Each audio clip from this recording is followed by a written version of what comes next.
here for an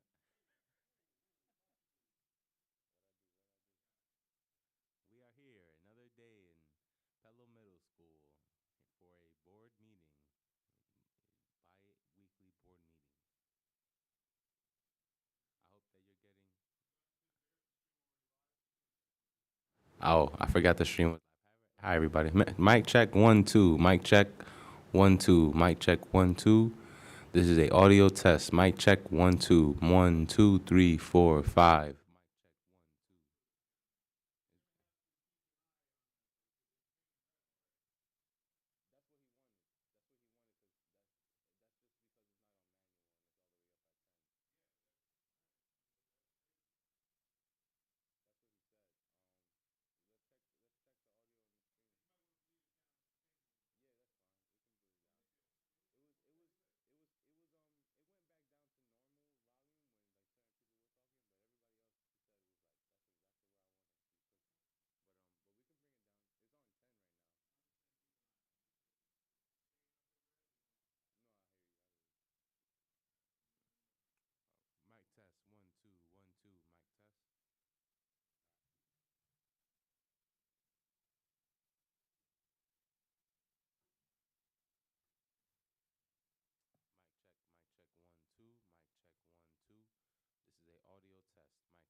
This is a audio test. Mic check 1, 2, 3, 4, 5, 6. Mic check 1, 2.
Mic check 1, 2. Mic check 1, 2, 3, 4, 5, 6. This is a audio test. Mic check 1, 2. Mic check 1, 2, 3, 4, 5, 6. Mic check 1, 2, 3, 4, 5, 6. This is a audio test. Mic check 1, 2. Mic check 1, 2, 3, 4, 5, 6. Mic check 1, 2.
Okay, I'd like to call to order the Board of Education meeting of January 18th, 2023.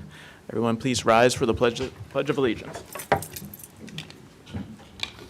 Pledge allegiance to the flag of the United States of America and to the republic for which it stands, one nation, under God, indivisible, with liberty and justice for all.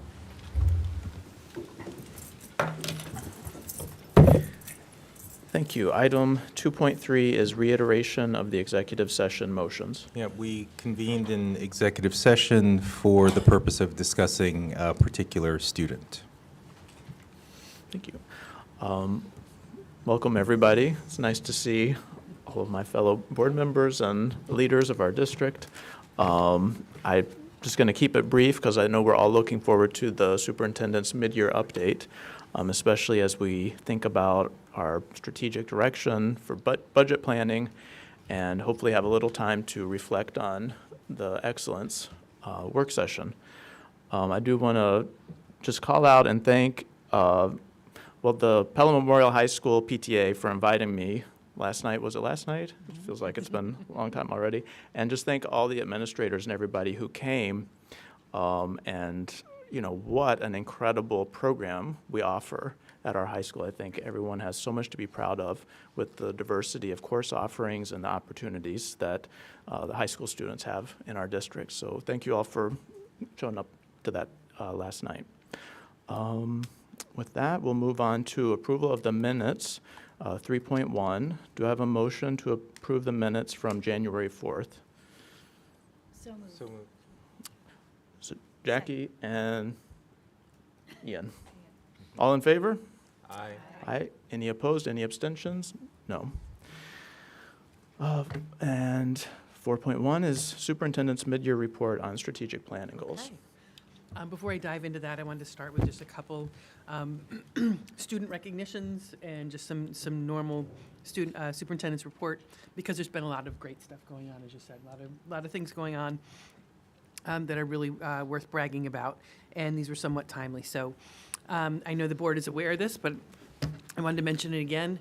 Happy to announce that Regeneron STS, the talent search, has named 3 of our students as members of the top 300 scholars in the country. And I think, Jim, correct me if I am wrong, relative to Bronx Science, what is the calculation? Per capita? Better ratio than Bronx Science, I would add. Thank you. Top 300 scholars in the country is the first time that Pelham has had 3 winners in the same year, and it's our second consecutive year in a row with 2 or more students. So incredibly proud of their work. We're very excited for them and for our teachers, Mr. DeBello and Mr. Beltekis. It's an amazing accomplishment and another sign of the excellent STEM programs here in Pelham. So I want to thank them. I want to thank Dr. Callahan for the leadership he's provided to that program. A number of you were able to join me for the symposium as well last week, it was amazing. It was a full house, and I just kept saying to anyone who would listen, that doesn't happen in every community. A full house auditorium on a weeknight of parents and students turning out for science research lectures. And it was just an incredible evening and really a great sign of what we value here. We're hoping to invite these students to the future to an upcoming meeting to recognize them in person, but just for the sake of the record, Katie Brandler, whose project title was the first report of marine debris in a dispersal vector for native and introduced species in the temperate Northwest Atlantic Ocean.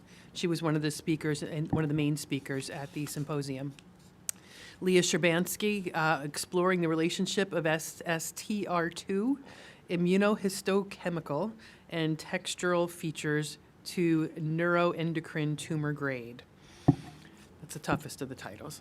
And Emma von Prague, investigating connections between sensomotor impairment and resting state functional MRI of the spinal cord in multiple sclerosis.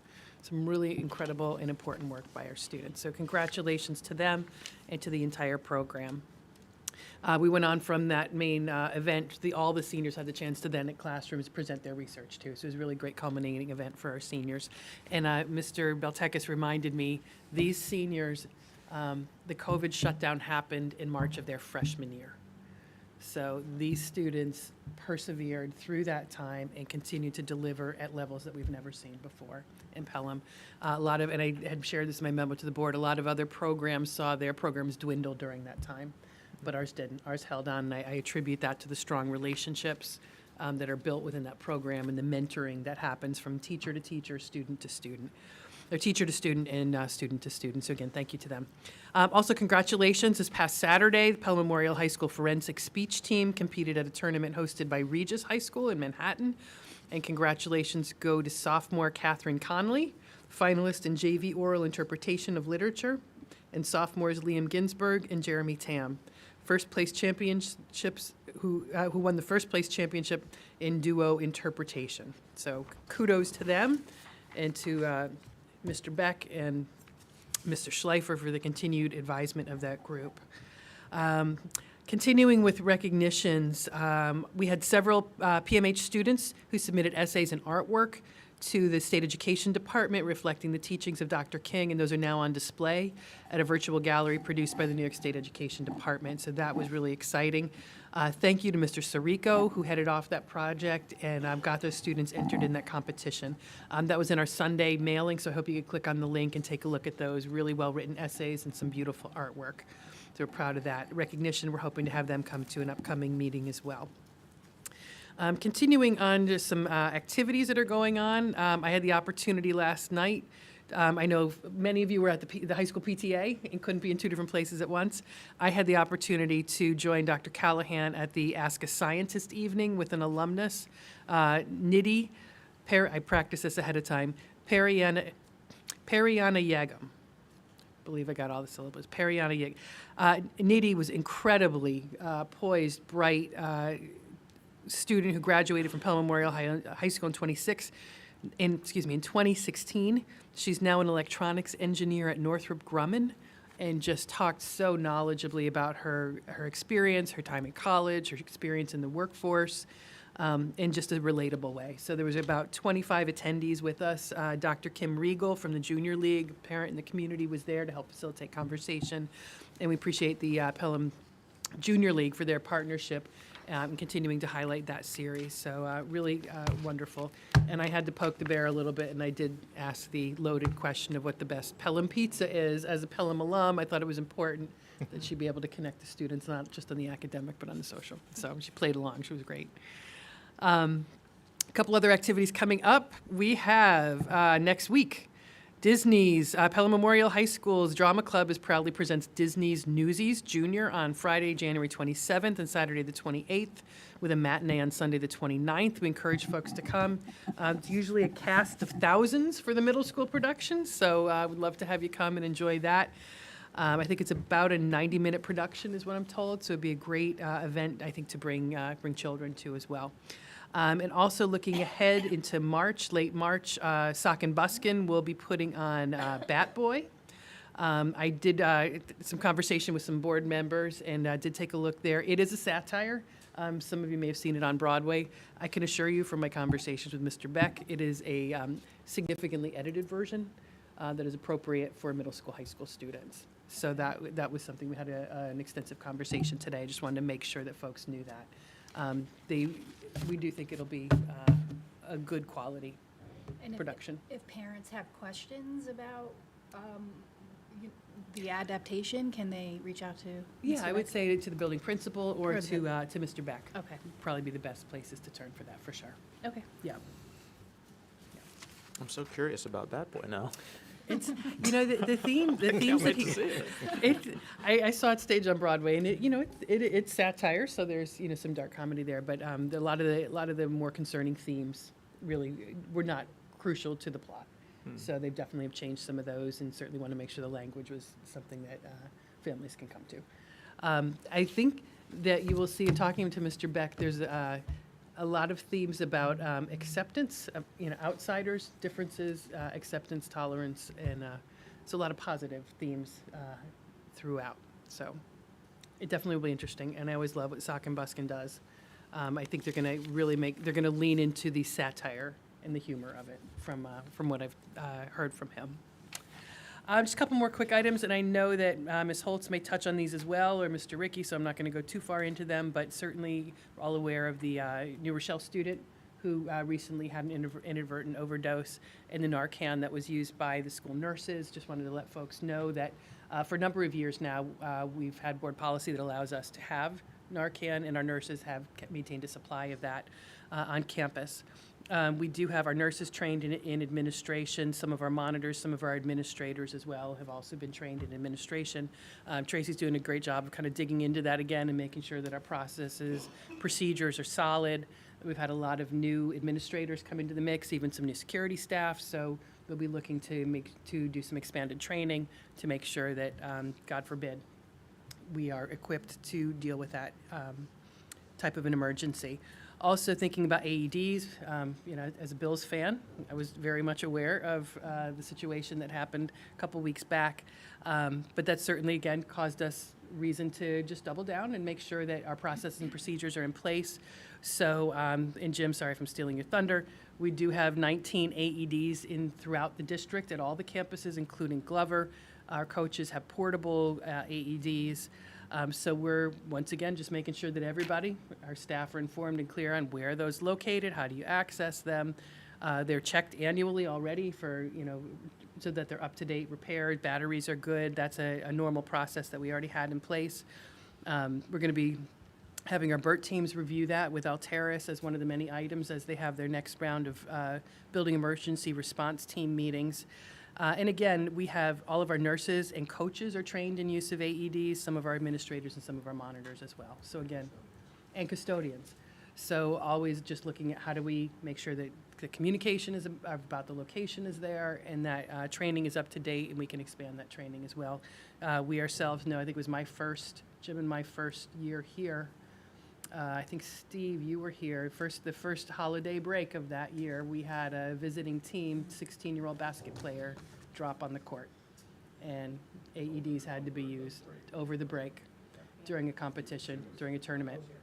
Yeah, Jim was with us. All three of us were actually That's here right. that They were week. all in that, yeah. It was a scary moment. Yeah. But really, it was the trainer. I mean, I don't want to Yeah. rehash the whole story, but the trainer Yeah.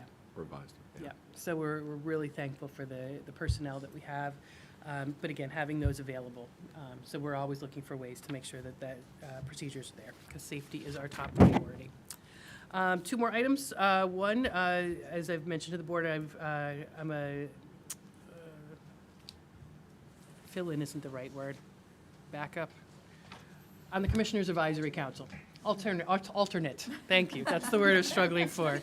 On the Commissioners Advisory Council, it's the Commissioner of Education, so they're holding their next meeting this Friday, so I'll be heading back up to the Capital Region Thursday for the planning meeting, and then so I'll be out of district on Thursday afternoon and Friday to attend that meeting, so I'll be sure to share notes from that with you.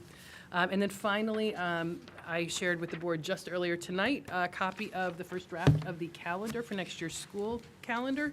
I'm not asking for approval tonight because I know you're just seeing it for the first time, but I know districts is the time of year where we assemble it. So just to walk you through it briefly, it's somewhat of a generous calendar, just the way it falls. We're required to have a minimum of 180 school days. 4 of those can be used for superintendent's conferences and/or parent-teacher conferences. So that's our minimum requirement from the state. Our teacher's contract stipulates 185 school days. So the difference between 180 and 185 is where we get our 5 snow days. So we build a 185-day calendar. Also within the teacher's contract is our 2 contingency days. That was a new addition in the last couple of years. And what that is if we don't take any snow days, then we have 2 additional days off in May to have a very extended Memorial Day weekend. If we take 1 snow day, then we only have 1 of those off. If we take 2 snow days, it's just a regular old 3-day weekend. So I know the kids, my first year thought that I was from Alaska. My second year thought I was from Canada because I was not big on calling snow days. Could be where those came from. Maybe. Could be accused of that this year, except we haven't had any snow. I know, it's not my fault this year. There's no actual snow this year. But, so those are built in, so if we do, so in essence, that kind of brings us down to 183 days of functional work. So if we were to go forward with this calendar, which is, it's in line with a variety of districts in the county, there are going to be a lot of variations this year because there's a lot of flexibility, but we're looking at starting with superintendent's conference days after Labor Day in the coming year. We generally have a half day for K-5 on that first day, so they can come in, a little experience, and then go home. So then we'd also, this year, part of the flexibility comes from the fact that Rosh Hashanah falls over the weekend. Last number of years, we've had that during the school week, so that gives us a couple extra days to place elsewhere in the calendar. So you can see that through really following our typical pattern of Yom Kippur, a day off there, Columbus Day, Indigenous Peoples' Day, Thursday, Friday for Thanksgiving, taking an early release paired with our staging drill the day before Thanksgiving. Veterans Day is in there as well. We've got tentative dates for the full-day parent-teacher conferences. Dr. Bowman is putting together a quick ad hoc task force to take a look at parent-teacher conferences to see if we can tweak them a little bit to make it a little bit more effective for the teachers, but also to see if we can solve some of that problem of not enough slots for some of the secondary parents. So right now, we're tentatively putting there was maybe a little bit adjusted once that committee meets and does some of their work. I am proposing to put in here what seemed to be a popular move this past year, since we do have a full week before the holiday break, doing an early release on that Friday. We do have enough hours built into the calendar to be able to make that a half day, so that would make December 22nd a half day. Moving into January, again, we'd be looking at just having Monday, January 1st off, federal holiday, but then starting back on Tuesday. A lot of teachers feel like keeping the break a little bit shorter it's an easier transition back for the students because haven't been as long. You may see other districts, that's probably one of the biggest differences between districts is how they chose to plan January. Gives us February break as normal. It's an early spring break because of where Easter falls. So we would have spring break the last week in March. Again, you've got a tentative parent-teacher conference tucked in there that we may adjust. This calendar does give us back Easter Monday on April 1st. But then because Passover was it was a couple weeks away, a couple weeks apart from Easter, we also then are proposing building in the 2 days towards the end of April for Passover. The 22nd would be required based on some of the civil service contracts. It's a named holiday in some of those contracts, so the 22nd is the first day of Passover. That would be a day off. We also have an additional day that we're proposing adding in the 23rd for those folks that maybe do a sundown to sundown honoring of that holiday. So that's why we put those 2 dates there. Really, those would have been the Yom Kippur days from the fall. And then rounding out, pretty typical, as I said, the contingency days are there, Memorial Day. Juneteenth is on June 19th. That's required by the state now, so that's in the middle of the Regents Week. And then the last day, it's going to be a late end of the school year. Pauline, I'm realizing we did not we should have on June 24th, 25th, and 26th, we should have the early release or something, I think, denoting that. Actually, it is denoted there. It just doesn't have the green triangles. Okay. Took all those out. Not the red triangles, the green triangles. So we can talk about that. But those are half days, June 24th, 25th, and 26th. 26th is Regents Rating Day, which is then the last day for all schools for the secondary. Graduation, this is the weird part, will be June 29th. So that's the very late part. We do not have our graduations before the completion of Regents Rating Day. We want to make sure the kids have passed all their required courses, so that's going to push that a little bit late. It's not the first time, happens every 7 years, but that's the framework of what's proposed in the calendar. So I was looking for approval of that. Probably that would be the February 18th meeting. February 1st is a work session, I think. Yes, February 1st is work session. February 15th then would be our next business meeting. So we'd be looking for approval at that meeting. So that was a lot of talking. Questions? Okay. I have two questions. So by then, do you think we'd have a better sense of the professional development days? Yeah. That's good timing for you. Yes. Yeah, and the other piece, I know that concerns had come up, or a question had come up about PLCs and keeping them in the afternoon versus morning. As we dug into that concern, what seemed to me to be at the heart of a lot of that was on our PLC days, this will not be surprising to middle school former principals that we have in the crowd, middle schoolers with nothing to do after school for 2-3 hours were doing what middle schoolers do sometimes, and that's going off and getting themselves into a little bit of mischief. So I've talked to Ms. Sabia about planning some after-school activity for students on the early release PLC days. So the last 3, looking for something like open gym, and having the library open for students wanting to come do homework and do some of their academic work, so that there's a supervised place for them to spend their time on those early release days. And we're hoping that alleviates some of that mischief, because that afternoon time paired with our afternoon meeting time has been very valuable to the administrative team and I think to a lot of our teachers. Switching it back to the morning kind of splits that time up in a way. Having it all together has been able to give us a little bit more cohesive focus. So different perspectives on that, but that's, I think, our desire would be to do what we can to keep it in the afternoon, unless, your committee, if you hear anything different, of course, and your committees, you'll let us know. Dr. Bowman wasn't here when we had the late start after Halloween strategically and That was a after pretty Super Bowl. popular one. Those were a nice couple morning professional Yes, development. after Halloween and after the People Super still Bowl, we ask had about late those. start days. Dr. Cham, can I ask a question? Yeah. Also, so this is our first go around. When Yes. does this typically get approved by the board? Because I'll tell you why, I may get a little jammed up. Its annual review season starts right after February break, which Yeah. means we're opening drafts, starting with the Right. next few weeks, and I have to do a mass roll, and Rollover. I need the dates. So School we, year dates. I anticipate bringing it back to the board for approval on the 18th. I think the first day and the last day, I don't foresee those changing. The last Okay. day is Regents Rating Day, so that's a given. Okay, The first day, we would have to get agreement from the teachers' union to start before Labor Day. So given that it's such a generous calendar, I don't see that conversation being even necessary. okay. So I think you could pretty safely go with that just put the calendar away. The day after Labor Day. The 5th. 5th as the starting point and June 26th as the last date. Okay, thank That you. gives you what you need, yeah. Thank you. Yeah, and that's for IEP purposes, to set those dates. My other question was about graduation, not to throw this bomb out there, but in a year like this, there's a lot of high schools which have graduations on during the week, and I know you do have to wait for the Regents Rating Day because Yeah. of those students who need their regents for graduation. Right.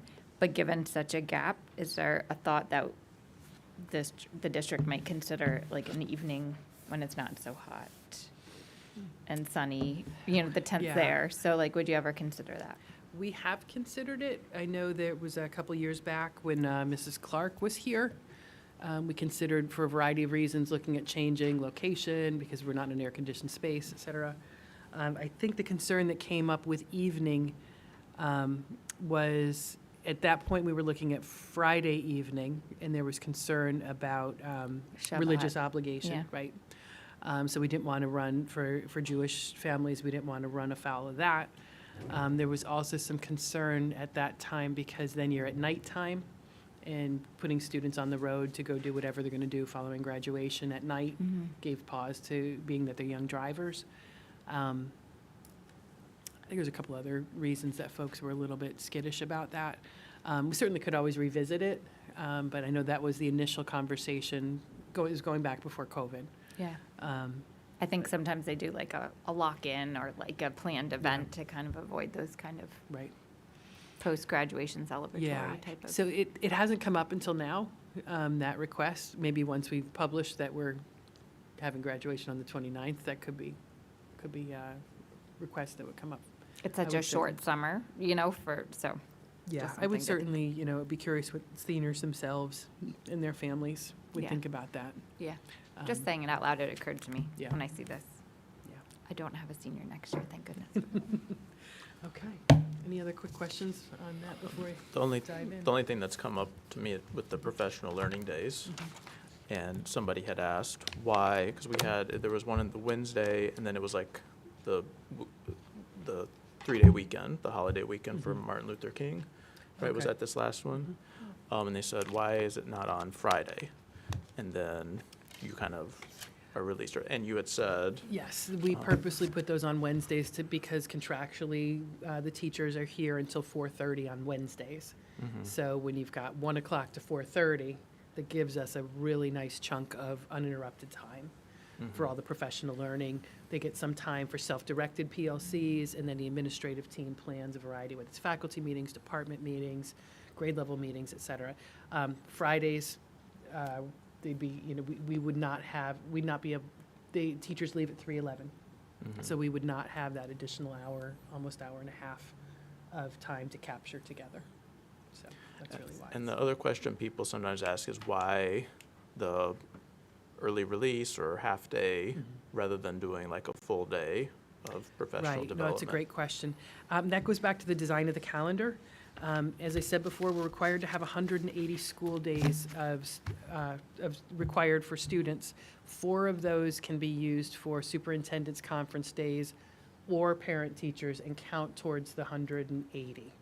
So I always have to say you have to, bodies in the seat, 176, and then you can use the other 4 days. We could have 4 superintendent's conference days if we didn't want to use days for parent-teacher conferences.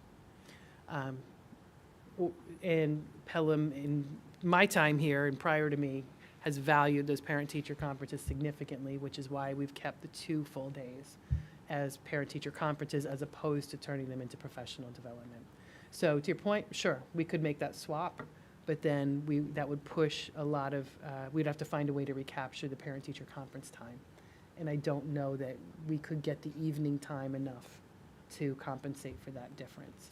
But again, that's something that certainly could be explored as Alice has that initial conversation with the team. But that's exactly why. So we get 2 that are full days, and then we had those, the PLC days to compensate for that as well. But yeah, definitely it all works together. So, yeah, thank you for asking that. Okay, I'm going to move to the other mic for my presentation.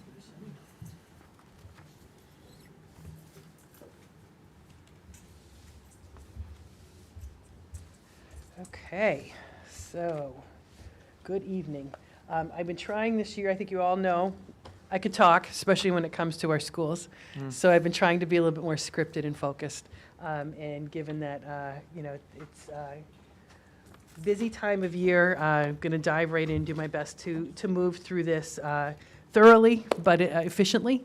And I would say certainly feel free to stop along the way if you have questions, but absolutely the plan was to have time at the end for conversation about the presentation, about updates mid-year.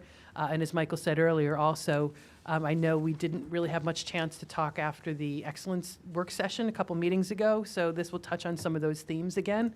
So opportunity to then reflect on that.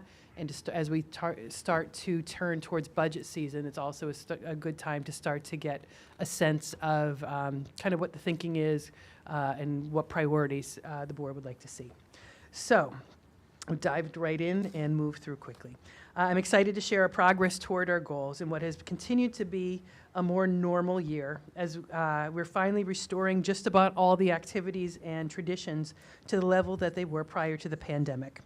Also working to provide new experiences and opportunities to strengthen the academic, social, and emotional outcomes for students across the district. As we begin tonight, I want to anchor us back to the brief activity that we did back in December, where we took a few minutes to think about and talk about our whys, why we each come to this work, be it as a professional educator or as a voluntary school board trustee. So please take just a moment to remember back to that December 3rd meeting and remember your why.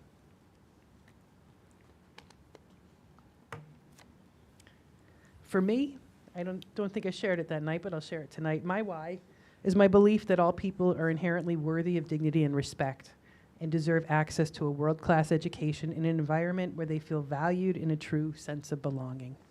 And that is, I hope, what I work to create every day throughout in our district. I also want to then turn us back to the what. We thought about the why. When we look at that golden circle, you start with the why, but then you also look at what and how. So as we turn to our district vision, what we do is really highlighted very well through this vision. This is a great picture of what we're striving to accomplish. Our district vision was written in 2000, the year 2000 approximately, and defines very clearly for us that what that we're working towards. It's guided the work of the district for 23 years now and has very much become a reality in our classrooms and our schools. So thinking ahead, I look forward to revisiting this next year when we embark on strategic planning for the next 5 years. In the last version of the strategic plan, we didn't really touch mission, vision, or values. And I think those are key pieces to begin thinking about as we plan for next year.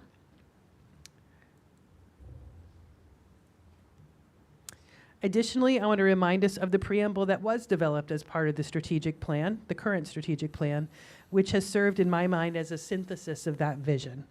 This, paired with our motto of inspiring a standard of excellence for all students, both help to round out that picture of what we as a district do. And I have to say, I remember Sue was very involved in that preamble development. It was a great conversation that day. So this brings us to our goals for the year. As we turn towards these goals, we want to take then a broad look at how. We talked about why, we talked about what. So now as we dive into the next area of the presentation, I want to focus us on how we are striving to deliver on that vision.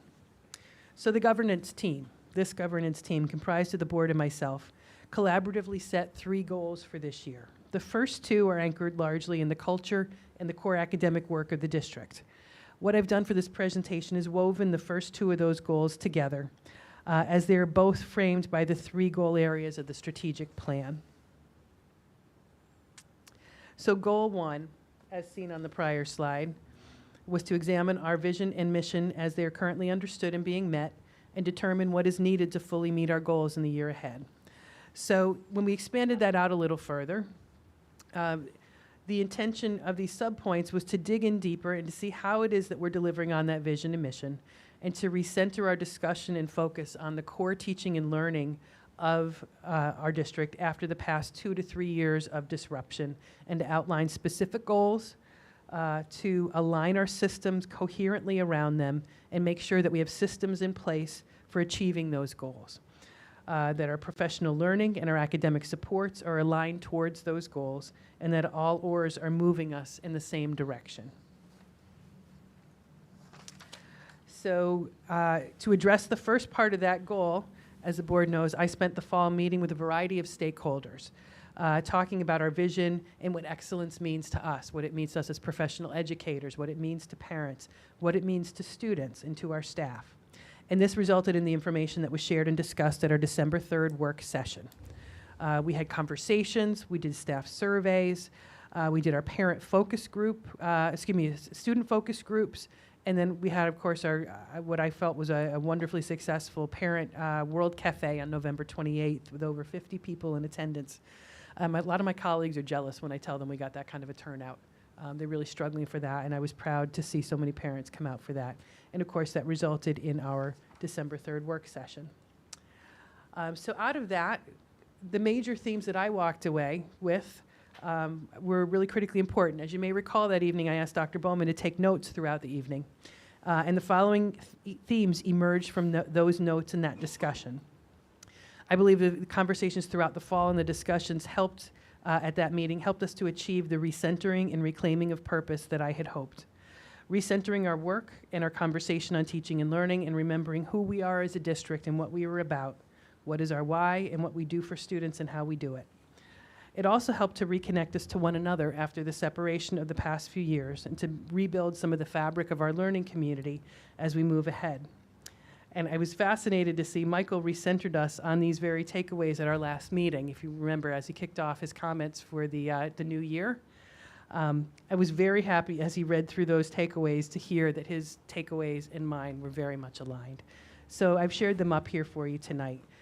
Things like creating safe, trusting relationships, serving as the solid base for building character, creating belonging, and providing an environment of risk-taking to develop perseverance and resilience in our students to help them achieve success. High expectations and social emotional wellness are not mutually exclusive. They actually go hand in hand. Seeing each student as an individual, that was one of the biggest themes that I heard throughout the stakeholder groups. And meeting them where they are is key to helping all students reach their full potential. Building grit and resilience through struggle, and struggle being messy is necessary, but having that safe environment to do it is what makes it possible. And we all heard, I think, from our staff in particular, that time was a resource that is critical to planning, honing their craft, building relationships, and it's something that they really need to continue to do the work to inspire the standard of excellence that we're all supporting them and looking for them to deliver for our students. So turning to the specific goal areas, let's look a little bit more at the work that is underway. We're going to start with cultural competence. So the following action items were built into the strategic plan and highlight those that were most important to us under that goal. Student voice and agency to promote empowerment, cultural responsiveness in learning experiences so students see the mirrors and windows in the learning process, strengthening partnerships to engage meaningfully with the fabric of our community, professional learning to support those efforts, and working to maintain the high-quality staff that Pelham is known for, and one that is more representative of our students in our classrooms. So during the year, actually I think I changed too soon. During the year, we've continued to use student voice to drive all manner of experiences for our students. So our students expressing in their voices and excelling in various academic and social ways. So we've seen this through their achievements, some highlighted tonight, and we've been trying more to highlight our students throughout the fall. So achievements in things like forensic debate, science research, the recent MLK essay and art displays at State Ed. Also, new clubs have been added, such things as we've got ENL students tutoring from the high school, going to Hutchinson and mentoring and tutoring younger English learner students. New traditions being begun, something like the PMHS Winter Semi-Formal. Students weren't wanting to have dances here at school because they didn't like our rules in the past. Now this came from the Student Association request for a semi-formal. So being responsive to those desires of our students. Adding sports, we added bowling this year. We added unified sports a couple of years ago. So continuing to look for the interests of our students. The middle school has added a new history club this year. The high school has actually started 5 new clubs this year based on student interest. So the 9 Elements Club, the Art History Club, Retro Video Game Club, I think that's probably like Dungeons and Dragons or something like that, I don't know. Natural Disaster Relief Club, and Raising Awareness and Education of Third World Countries Club. It's an incredible interest of our students. Some are fun, some are service and passion oriented. We've also continued to build cultures of inclusion and dignity and respect through the embedding of cultural competence within all of our professional learning and through our ongoing work with partners such as Building Bridges program, Rosalind Wiseman at the middle school, working with the Junior League and Pelham Together and the PEF to sponsor various events throughout the year. We've continued to provide additional supports like Academy Plus to our students in need through our partnership with the Civics, and we're also exploring ways to bring similar tutoring programs to the elementary level to complement our high school drop-in tutoring and our middle school drop-in tutoring. Thanks to Ms. Holtz, we have even made new connections to student supports in the region and county through joining the BOCES Regional Crisis Team and becoming a member of that group, which gains training but also helps us to be positioned to help serve other districts around the region should there be a crisis, and for them to be able and willing to come help us should we need. And also making connections to Michael Orth, the Commissioner of Mental Health for Westchester County. Critical partner to know as we continue to deal with mental health needs for our students. In his new role as Executive Director for HR and Leadership, Dr. Garcia has been working toward the last action step of the goal, and that of working on hiring practices related to building a more diverse staff. So attending workshops, including overcoming obstacles to recruit faculty of color, recruit, train, and retain diverse workforce workshops, and implicit bias in hiring process workshops. He's been very involved with the Lower Hudson professional, I don't know what all the acronyms were, Lower Hudson Council of School Personnel Administrators? School personnel administrators. There we correct. go. So very active in attending those meetings and bringing that knowledge back to the district. So he's going to be sharing that out with us over the course of the year. And as well, he'll be connecting us as a district to again be participating in the Lower Hudson Diversity Job Fair in March.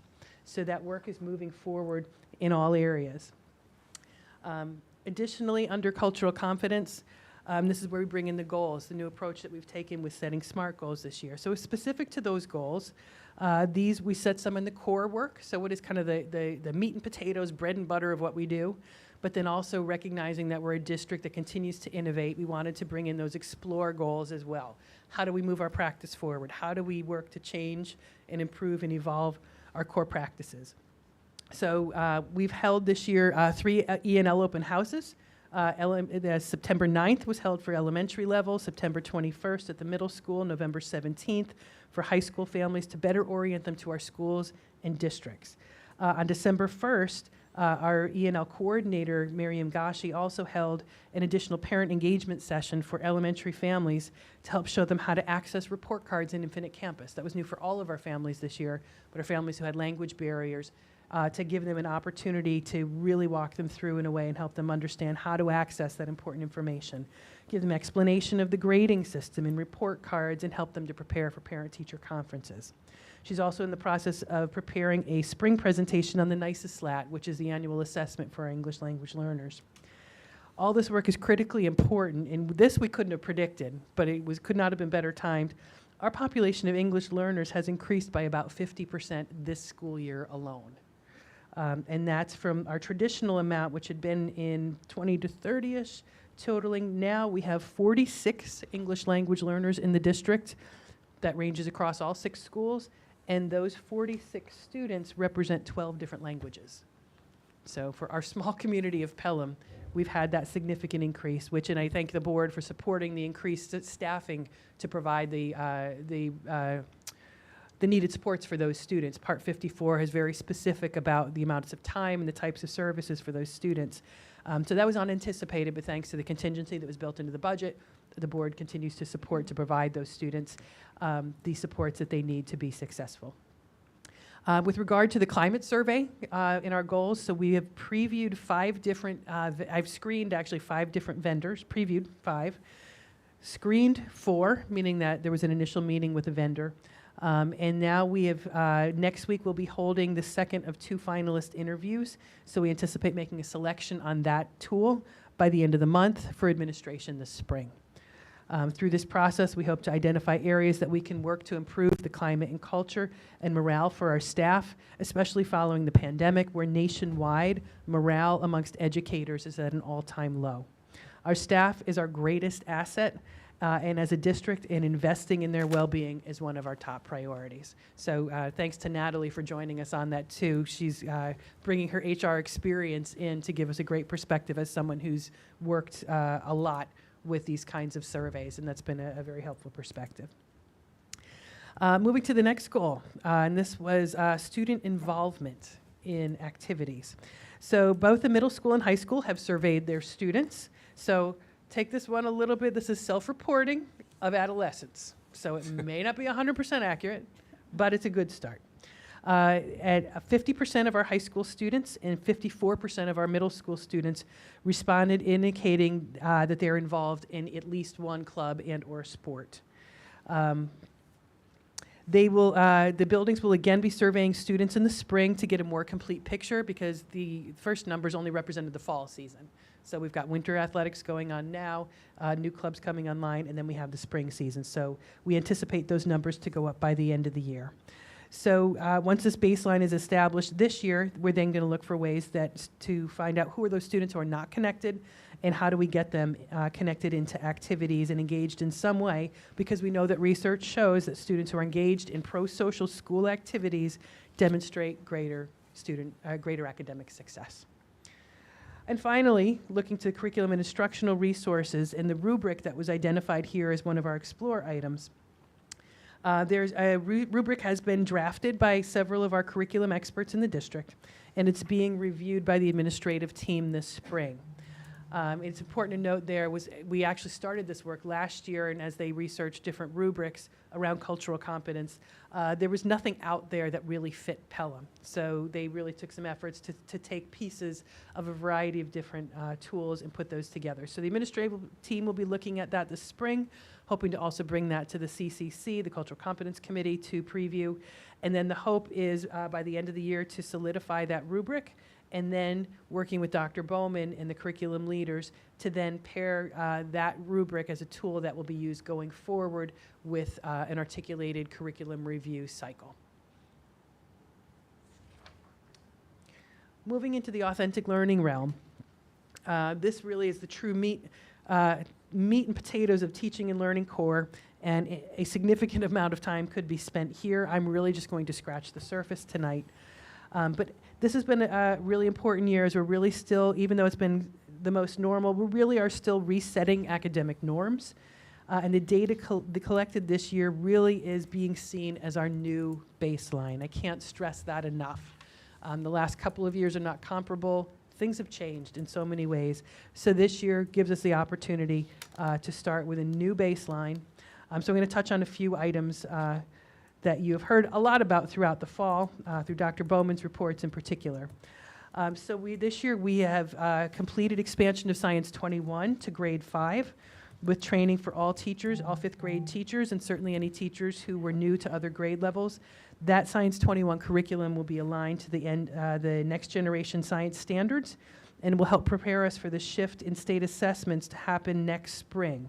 Not this spring, but the following spring will be the first administration of the new NGSS-aligned 5th grade state assessment in science and 8th grade state assessment in science. Okay, good, I got that right. Those new assessments will also include 4 new lab investigations, so a new, more project-based approach to the typical labs that a lot of us experience coming through high school. And those lab investigations will be measuring skills learned in grade bands. So the 5th grade assessment will be measuring skills, the investigations will be learning, and the assessments will be touching on skills learned in grades 3 through 5. And then the 8th grade assessment will be grades 6 through 8. So kind of a banded approach to those. Turning to the upper grades. Oh, actually, sorry, a couple more, but I changed my slide too soon. Also, we're continuing to work on alignment of reading and writing curriculum to reflect the next gen standards in ELA and math, K-12. Throughout this year, we've been doing a lot of different approaches to supplement our ELA curriculum. So integrating a phonological awareness curriculum. You might hear your teachers talk about Hegarty. Hegarty is kindergarten. So that's a new tool that's being implemented at the kindergarten level. We're also exploring a variety of word study programs and piloting a variety at the grades 3 through 5. So programs like Patterns of Power, Mega Words, and a variety of different spelling approaches, Just Words, Words Their Way. A lot of different programs being tried by our teachers to try to find what is the best way to shore up the word study programs. Of course, we're continuing to review and expand integration of civics and citizenship instruction through current events. This year we have expanded our professional development around math in particular, obviously been a main focus for the district this year. And as, again, the board knows, we're using Math in Focus, which is a Singapore-based math program that's been in place for many years, but bringing back more of that professional development, especially after the last couple of years where, due to COVID protocols, manipulatives were not something our students were getting to experience as much. Instruction became much more teacher-centered.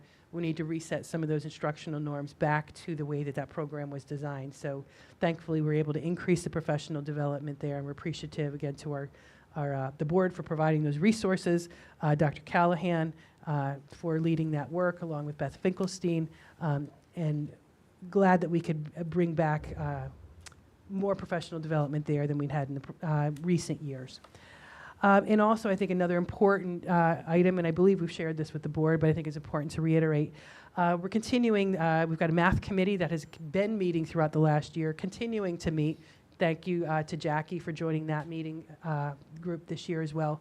They're continuing to realign the existing mathematics pacing guides and curricula to reflect the revisions in state standards, reflect best practices and real-world connections, but also working to reinsert those skills and topics that were taken out during the COVID years. So the years where we were fully remote, the pieces that couldn't be taught that year were then reinserted the following year, but you can't squeeze everything back in. So this has been a multi-year effort where they've mapped out what are the skills that came out, how do we get them back in? And again, Dr. Bowman will correct me if I'm wrong, by the end of this year, we will have reinserted all the core pieces of the curriculum that had to be taken out during the pandemic and the hybrid and the remote years. So this year should be everything back in. We'll have taught all those key pieces.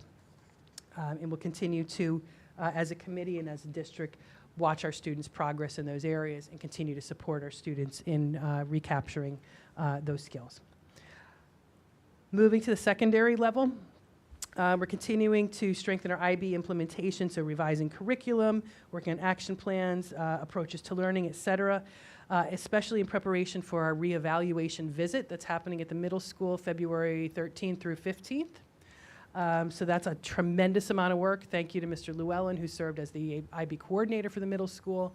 Ms. Sabia, of course, who's leading that work as well, our directors, and the teachers who are doing an incredible amount of work to prepare for that. I know members of the Board of Education and myself and our administrative cabinet will also be meeting with them as part of that reevaluation. So we're excited for that. We think the school is going to do a great job and look forward to the feedback that will come through that process.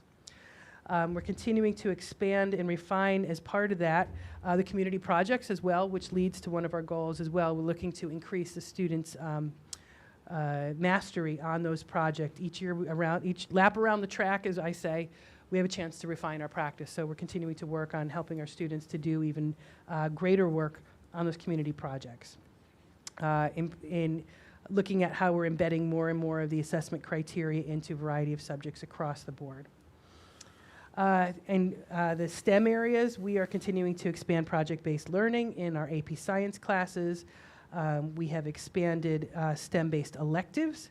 We've added in computer science and engineering in prior years, so those are up and running. And we have on the books in the new course catalog, and I was mentioned in a prior meeting, proposing running astronomy for the first time next year, which is very exciting. And that's one of the courses that we're hoping to get college course approval for. So kind of a double, not a double whammy, it's the opposite of a whammy, but a double benefit there. This year also we were proud to launch our humanities research course for the first time. Very similar in approach to science research, but in humanities based. So an expansion of that deep, high quality work for our students as well. I should mention, I didn't put it on the slide, but a side by side with the IB reevaluation, we're also having a reevaluation by the Tri-States Consortium on our inquiry model to science. They came just before the COVID shutdown. They came and did a thorough 3-day visit of the district to look at how we were implementing the inquiry process across the district, gave us great recommendations. They're also coming back for a follow-up. So it's exciting to have that peer critical friend opportunity to see reflection and feedback on our work. We're also looking to continue to strengthen the unification of our STEAM Day approach, so you can look forward to hearing about STEAM Day later on this spring, and continued implementation, as I said, of the inquiry process. Couple more bullets in this area. Dr. Bowman's been working with the curriculum and building leaders to make the greatest use of our professional learning time. We've already talked some about that tonight, talking about our PLCs and the structure of those, and certainly we'll be building in reflective opportunities in that process to make sure that we're doing the best to meet the needs of our faculty as we work to support their teaching. And then finally, the one item on the Explore that we have not yet gotten to, still on the to-do list, still hoping to do it this spring, but we have not yet been able to organize a cycle of instructional rounds yet from the district perspective. So that's still on the to-do list. It remains a goal that we're working toward because we do all believe, we know and believe in the power of that professional collaborative learning.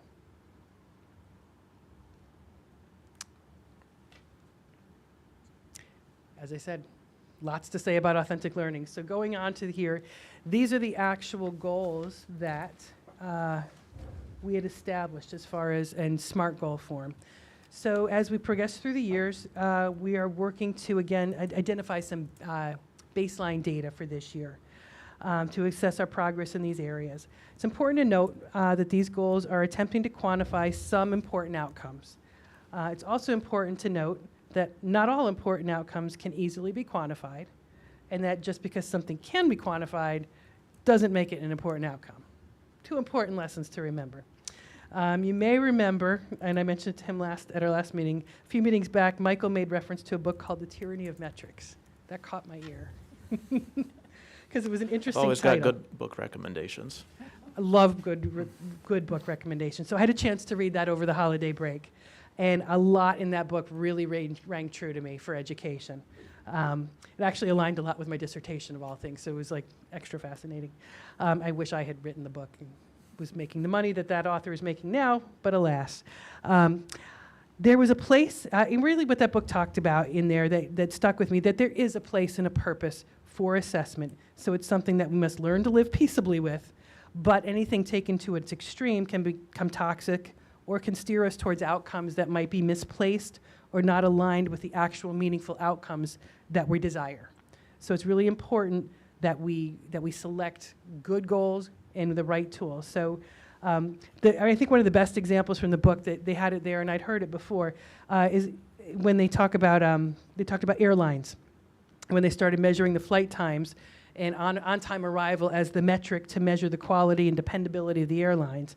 So instead of actually improving their dependability and efficiency, they gamed the system, added time to their estimated arrival times so that they were able to pretty much guarantee meeting the expectation. So they didn't actually increase their reliability, efficiency, or service, but they could have metrics that looked good and looked like they were achieving something. So they mentioned in the book, and this was something I had been familiar with, something known as Campbell's Law. My version of this is the more you try to quantify any social construct, when I did my dissertation, it was about teacher effectiveness. In this case, it was whatever the important outcomes were. The more you try to quantify that, the more subject it becomes to corruption. So, all good reminders that data is a good reminder that data are informative, but we want to be sure that we're looking at the data that are actually aligned to the outcomes that we value. So in a sector such as education, we all know, and I know the board knows this, not all important outcomes are easily measured in a quantified way, which certainly makes this much more of a mixed methods endeavor for us as educators. That being said, this year as an administrative team, we took a much bigger plunge into SMART goal development. So as I said earlier, actually I don't remember if I said this earlier, these are meant to be aspirational for us. It's our first time, and these are very much long-term endeavors, and so intended to be long-term. We are already seeing, even as we reviewed them for this mid-year update, ways that we probably will want to tweak some of these as we look to them in the future, because some of them actually might be duplicative or might not really be hitting totally on the goals that we were looking for. So we want to be sure that we align them as we go forward each year and align our measurement to those right outcomes. And as I said earlier, this is a baseline year. So we're looking to establish or reestablish systems to make sure that we're to finding the best ways to monitor student progress. So with regard to these goals, to the goals specifically as outlined there, we are likely to be looking at using AIMSweb, as the board has become pretty familiar with, to assess our progress in ELA over the course of the year. We just entered the winter assessment window and anticipate being able to provide a written update to the board somewhere around March. That assessment window is pretty extensive. It's at least about a month window because we've got ELA and math, AIMSweb across the grade levels. The younger students have to have that administered one-on-one by an adult. So we are looking to have that mid-year update provided to the board sometime in March. We're also excited about STEAM Day, which will come later in the spring as well, which is another one of our goals that'll provide us an additional source of data on how our students are progressing in science and math. When we turn to the secondary level goals, we currently have 63% of our 7th grade students taking advanced math and 66% of our 8th graders taking algebra, which is considered advanced math for 8th grade. And it's important to note there that we note how many students are participating there, because that really is the gateway to advanced math. Students who do not get on that track that early can find it difficult to access the higher levels of math long term.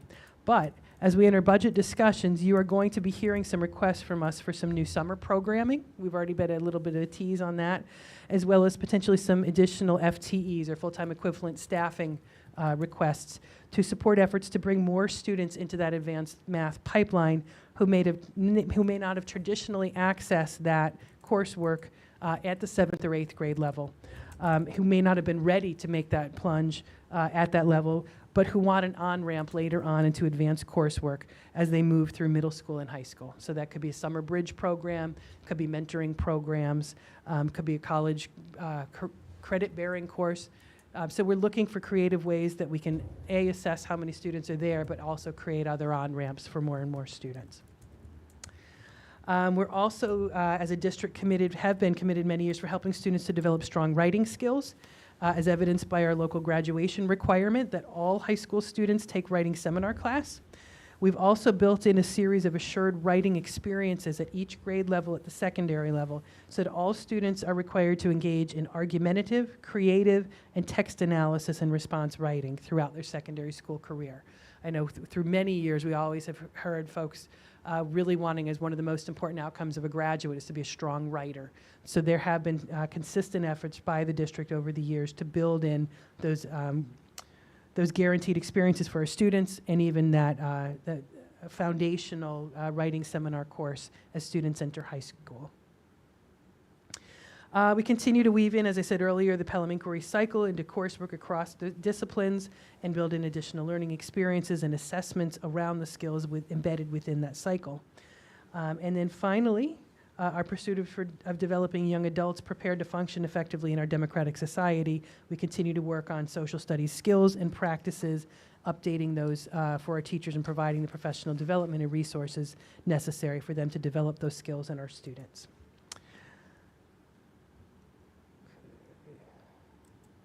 So when we look to the explore area of authentic learning, we are understanding efforts to explore the potential of the Seal of Civic Readiness. This is a designation that students can get on their diploma if there's a pathway for coursework to build their skills specifically in civics.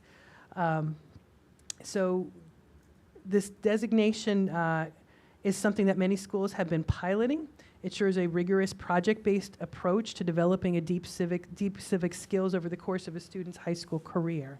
Dr. Thompson and a group of the social studies faculty have been exploring what it would take to implement this within our school program. Implementation of the civic readiness pathway would be dependent, though, kind of on how we decide to move forward with IB at the high school, whether we decide to move forward or not, as IB has a civics component of its own. Both really would not be necessary and could be duplicative. So that's something from a capacity perspective, we wouldn't really be in a position to want to do both.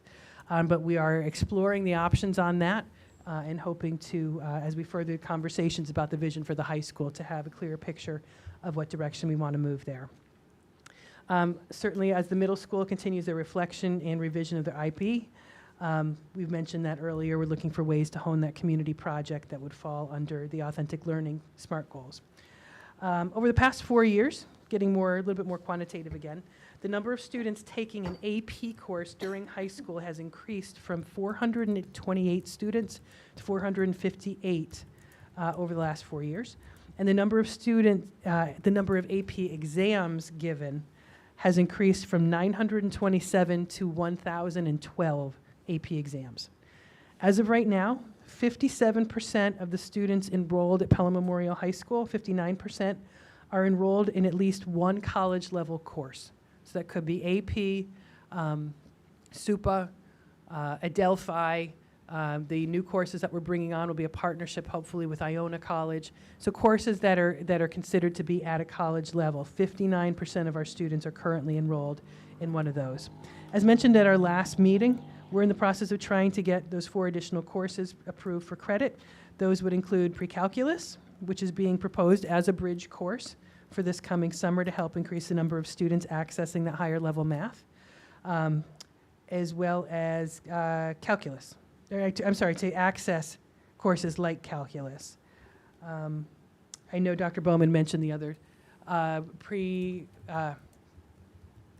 pre-calculus, algebra, and one more. Okay, those are the summer courses too. We'll review those as we go through the budget. We'll be sure to include what it is that we're looking for coursework for the summer. As we look ahead for course selection, we're also going to be looking for ways to help grow the numbers of students accessing those courses. So again, that goes back to some of our bridge programs, some of our mentoring approaches to how to bring more students in than maybe students that may not typically have opted for the upper level courses, providing them supports and opportunities to do that.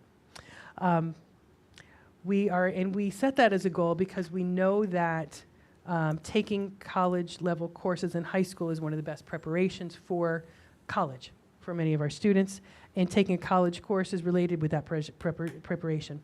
I read some research this past fall that taking 5 AP courses is positively correlated with college completion. So different from college readiness now. Now we're talking college completion. It was interesting, though, and the College Board themselves said the effects did not persist beyond those 5 courses. So students thinking they have to take 6, 7, 8, 9, 10 AP courses and they're going to do better and better and better in college, the research that the College Board is seeing is that that doesn't hold true. It holds true up to 5 AP courses, but beyond that, it tends to level off, which is an important point, and I bring that up because I think it's something families and students should keep in mind as they strive to find a healthy balance of course load. We want rigorous, high expectations, but we also want to make sure that it's healthy for students. And more does not always mean better. So, rounding out the authentic learning, finally, we're working to increase authentic learning opportunities for our students. So any chance to extend learning outside the 4 walls of the classroom provides an authentic opportunity for learning, whether submitting an essay or participating in a discourse competition, painting on storefronts downtown, performing on the stage or athletic field, tutoring younger students, completing research projects to add to the field of study, engaging in an internship, designing a solution to environmental problems, sharing your learning or talents outside of the classroom, online, with the senior citizens. We're looking for any ways to expand our learning beyond the 4 walls of the classroom. So this year, as I said earlier, we've returned almost to normal. So all performances are back to normal with full participation and attendance. We've expanded athletics offerings through the bowling team, as mentioned earlier. And this year, this is kind of a small thing. To me, it's something I'm really proud of, though. All of our schools are sending students to visit our senior citizens at the Durango Townhouse throughout the course of this year. We've had it in pockets, once here, once there. Hutchinson went every year to do ballroom dancing with them. This year, every one of our schools is sending students to meet with our senior citizens and share their talents and learnings and then build those authentic connections with these key community members. So I'm really thrilled for them to have that opportunity. And I really appreciate working with the rec department on setting that up. So turning now to our third goal area, rounding the circle here with the whole child. The whole child is an area that has taken on even more importance through the pandemic as we look for ways to enhance our school environment, to support mental and physical health for our students, and work to meet the academic and social needs of our students in a systems way through the use of MTSS. So specifically, we're focusing even more on, you may have heard this at the high school, our high ideals of scholarship and service through the core work of post-secondary planning and reflection on community service. So the middle school students are introduced to Naviance, concepts about GPA and college planning, and high school students transcripts. So they're introduced there in middle school, but the main conversations about college planning really start in our sophomore year. So all of our students sit for the PSAT in the fall of 10th grade. And then they generally hear a speaker mid-year. We've been using a speaker from Fordham University for the past few years to talk about the college search process at the beginning of second semester. Then junior year, there's an 11th grade college night, which was just held very recently. Some of you were there, which is then followed by each junior and their family meeting with their school counselor for an individual post-high school planning discussion. And this year we're going to be offering the opportunity for either live or virtual meetings because we found it to be very convenient for many families. So as we continue to hone our approach to post-secondary planning, we certainly are continuing to forge strong relationships with colleges across the spectrum, knowing that many of our students are poised to and anticipate attending some of the most competitive colleges. We also remain cognizant that's not the path for all students. So we are continuing to strengthen our partnerships and understanding of programs with BOCES. And over the past few years, we've actually been pretty steady with having about anywhere from 13 to 15 students accessing vocational programs at BOCES in any given year. When I started in the district, I think it was 10 or fewer. So we've definitely seen an increase. So we've been averaging about the mid-teens. So while it is a small portion of our student body, we recognize this is a viable option, an important option for these students and families, and want to be sure that students are aware of that option. So Dr. Bowman shared this as a resource as part of last night's curriculum presentation at the high school PTA meeting. So we're looking for ways to continue to make sure that families and students are aware of all options. We're fortunate to have not just one, this is very interesting, not just one, but two former Pelham board trustees serving on the BOCES board at this time. Did Kathy retire, or is she still there? I think she's still there. So two former Pelham trustees are serving on the BOCES Board of Education, which really serves to give us a unique, strong community partnership with BOCES. As a district, we also have, and the board may already know this, a local graduation requirement of 40 hours of community service for all high school students. This requirement was added by Board of Education many years ago and has sustained for many years, underscoring the value that we as a community place on service in addition to scholarship. While we did have to waive this during the pandemic due to social distancing concerns, we are thrilled that this is back. And we're looking to increase the meaningfulness of it for our students through adding a reflection component. So there are also plans in place to strengthen access to service opportunities in partnership with our many local community groups. So you may hear more about this at the high school vision session next month. I don't want to steal their thunder. But we do have great community groups to connect with that can be a great source of service for our students. In the Explore realm, we continue to work to strengthen our practices and processes around MTSS. You've heard a lot about this, as it has been a critical part of our recovery, both on learning and wellness fronts at all levels. In addition to establishing more consistent processes and approaches to intervention at all levels, we've added additional interventionists and clinical staffing. As you know, through last year's budget process in particular, we're up to 9 interventionists at the elementary level. We brought in our first math interventionist at the secondary level, expanded support classes at the middle school in prior years. We brought in a math lab this year. We've added math tutoring, as I mentioned earlier, at the high school and middle school. We also added more social work support at both the middle school and high school, and of course the elementary counselor for the first time. All critical supports for our students. Excuse me. Additionally, we're in the process of launching Branching Minds as a tool to warehouse data and provide a batch of resources, mistyped that word. Provide a new source of resources for our educators as they seek to intervene and close learning gaps for our students. So our leaders, our educational leaders, and our interventionists have had initial training and introduction to this tool, and even with our own student data within the system. So we're going to continue to roll this out in the months ahead. Dr. Bowman will be giving us updates on that as that progresses, and we do believe it will be a valuable tool as we continue to strengthen the intervention of process K-12. And finally, in this area, with a new set of eyes, comes the opportunity for a fresh look at what we do and how we do it. So Ms. Holtz has been leading work to map our efforts around meeting the New York State SEL benchmarks, identifying gaps and finding ways to fill those gaps. So mapping these is the first step in the process. Once we have a clear picture of where we stand compared to those benchmarks, then we will be able to find ways to address any of those gaps. Once the gaps are filled, then we can begin to find the tool as the proper way to assess how our students are progressing in that realm.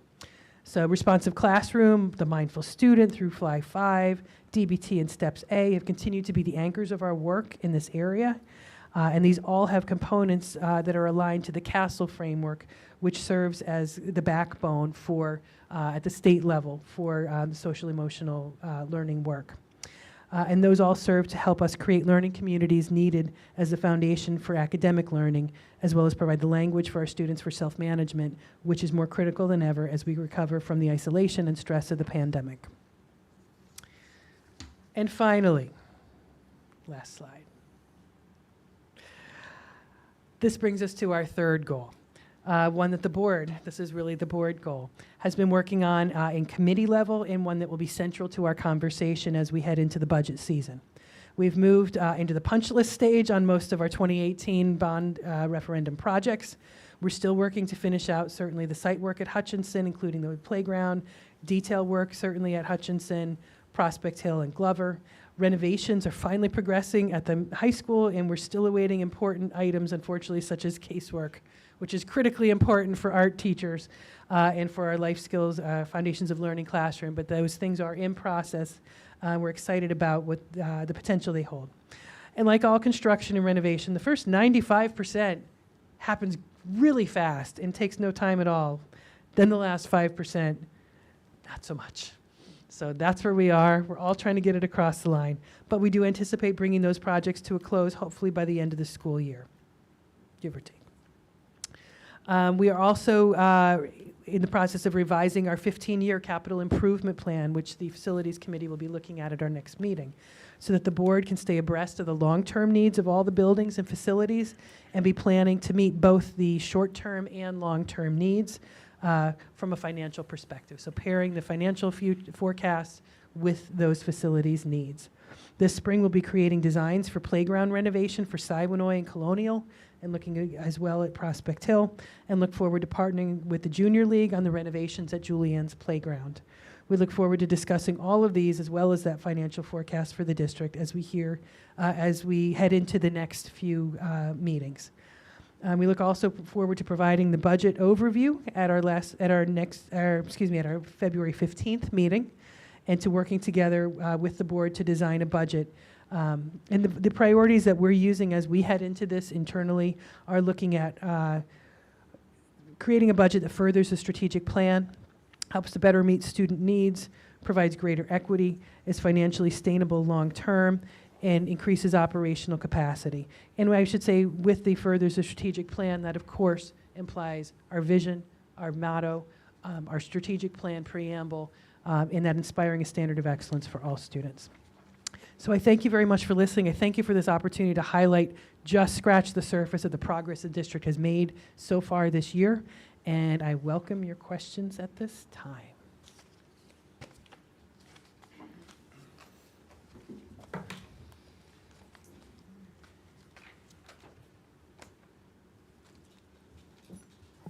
Okay, I have a question. If it's easier, I can come sit at the table too. That might be, let me Sure. do that. Then we can have more of a conversation. Okay, I'll start to ask it as you make your way back, which is, I mean, obviously that was an incredibly rich presentation and showed the breadth of the initiatives going on in the district. And this is a slightly unfair question, but I'm going to ask it anyway, which is, there's so much in there.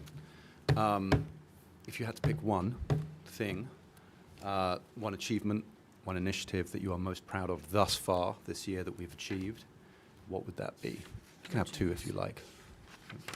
He'll give you another one. Oh, man. That's hard. I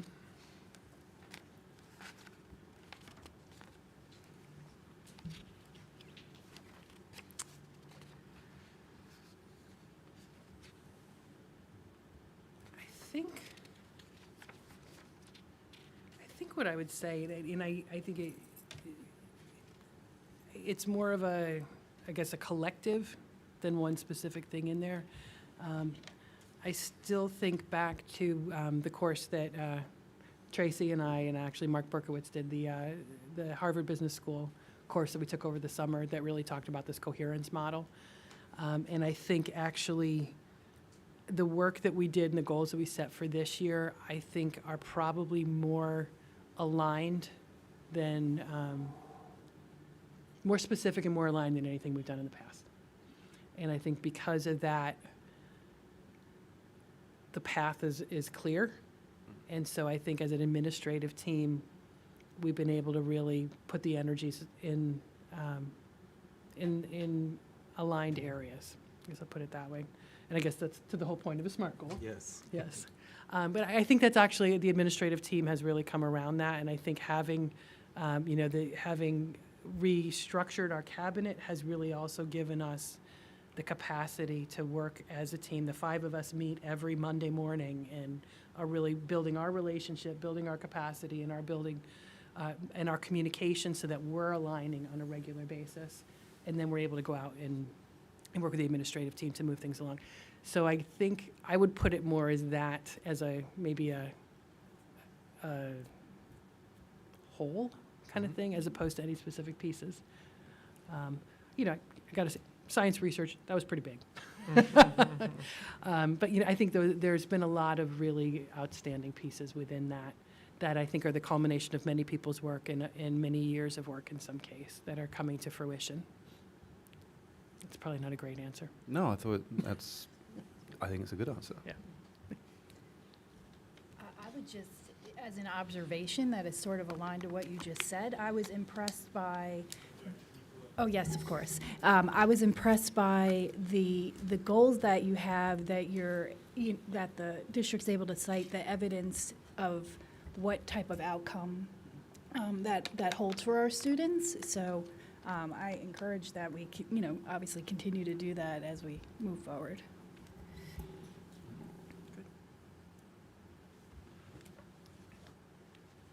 I just have a quick question, because as you said, this is just scratching the surface, but I thought of this topic we've discussed in the past when I was at Wellness the other day, talking about possible mentoring programs we could bring to our schools.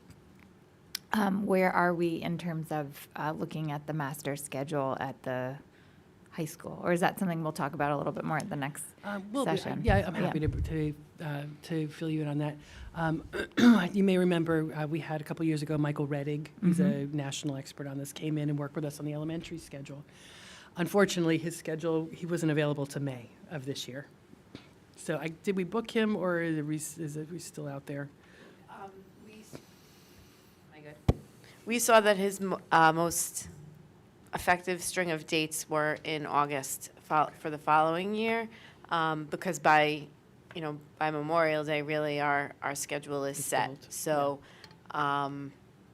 you'll tell me when to stop, but being that we have the new assistant principal at the high school, she's being trained to use Infinite Campus and the scheduler so that we can, at this point, with the current model, make it the most Make the best of Make it. it the most best. Sorry, it's 9 Like o'clock. most efficient use of the Yeah. building and of the Yeah, student so, schedule. you know, Thank you. Yeah. That's Well, what I I've was trying to been there, say. done that in terms Yeah. of just making sure that students have the most access to the courses. And Yeah, and that's where, the we had building's hoped to best get him in used. early, and you know this as a counselor, and I know Ian, having open schools, to make a change in the master schedule, you got to be a solid year ahead of yourself.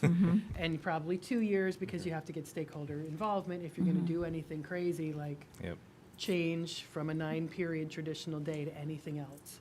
So to be able to have the conversation with him, to share the programmatic goals that we want, come up with a design that works, get stakeholder feedback, roll it out, then build it, it's a multi-year process. So unfortunately, we were not able to get him in this year, but Yeah. if we can get him in August, we can start to have those conceptual conversations. I think what you'll see at the work session with the high school next time is, as they talk about where they want to go in the future, that'll paint the picture of some of the programmatic pieces that once we get with Red Egg, Yeah. okay, how do we do this? Here's our 9-period day. Currently, we've got shared building, shared staff, so we need a shared bell schedule that's going to accomplish purposes and, programs and goals at both schools, and a cafeteria that doesn't fit all of our students. Right. Go do. Right. Go discuss. Right. So yeah, lots more conversation to come too, but to Alice's point, I know that Dr. Tatone is going to BOCES training. We're also looking to see if there's some experts in the region that we could bring in just as an additional support, because I think there's improvements to be made in the current schedule, and tweaks to, like you said, to get Without a whole access to- overhaul. Yeah, without a whole overhaul, but then still with an eye towards the long-term conversation. I only bring it up in the context of the strategic plan, because I know, and again, this goes back to when we first launched it, and it was right before the pandemic, and we talked about bringing him in to work with the high school, but the idea of the focus of the whole child, and do we want students to take so many classes they don't have lunch? Like, do we want to be that district or not? do we need to have more space for the SEL learning at the high school? And now, as you've heard me say maybe too many times this year, some of the issues we were worried about before the pandemic are only accentuated that much more. So Yeah. only reason why I brought it up in the context of this. And also a new, I don't want to say a new schedule, but a more efficient schedule maybe allows for more authentic learning experiences too. So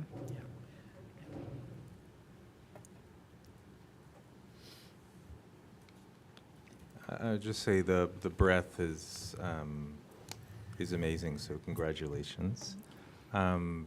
I also really like the aggressiveness that we're having more students to have opportunity to take college courses in high school. I think it's really powerful. But I also did see you had a section on career-bound students.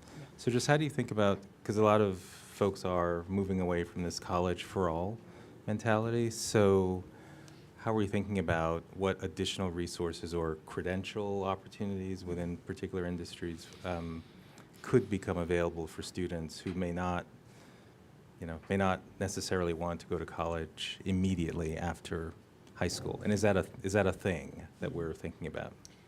So that's a really interesting question. And I know Dr. Bowman and I both came from Sewantica Central High School District, and that was a huge source of conversation there because we had our own career technical programs on site. And you were also talking about 8,000 high school or junior and senior high school students across 5 large buildings. So the opportunity for program, and again, a different community, actually it was 4 different communities feeding into that system. So it was much more, there was a lot more built into those comprehensive high school programs. They were all much bigger. I think they ranged in size from 1,400 to 1,900 students. So with the bigger schools, and you're running 10 high schools, you've got a lot more opportunity. Pelham, I think, is traditionally, it's a program set up for college-bound students, predominantly. And as we saw, the large part of our students do go there. And I think that makes sense for our community. That's what our community has wanted. And, even as I'd mentioned a while back, the last 10, 15 years, there's been intentional efforts to increase the competitiveness of college going for our students. So that's really kind of been more who we are. So within that, I'd say there traditionally hasn't been a ton of career preparatory coursework at the high school level, and jump in if you guys have any thoughts on this too. But I do think with the coursework that in the technology realm, STEM realm that's been being built through the last couple of years at the high school, I think if anything, I could see that being something leading to an engineering pathway, computer science, data science, whatever. There's a lot more there that I think builds to a lot more direct career connection. But I do think also raising awareness of the BOCES programs, because the BOCES programs, I would add, are not just students who are going straight to work. They're not just for high school, some vocational certification straight to work.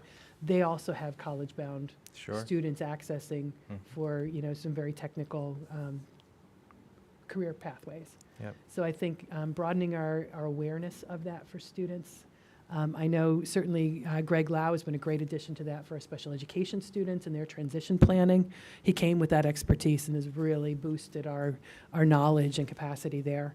But I think if we can broaden awareness of BOCES for all students, then we could give more students and families that option, especially as the economy is shifting and the labor force is shifting.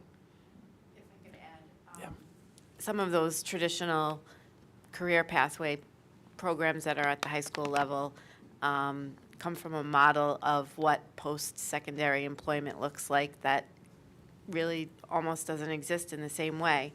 And so many of the skills, the habits of mind, the ability to be a critical consumer of media, and quite honestly, a lot of the writing skills that our students leave our high school with are important pieces of being employable at the age of 18, whether you're going on to a 4-year degree or not, because so much more of what we have in the workforce is going to be dependent upon your ability to communicate effectively, both in writing and, of course, orally as well, even if it is after 9 o'clock and you come up with a more best statement.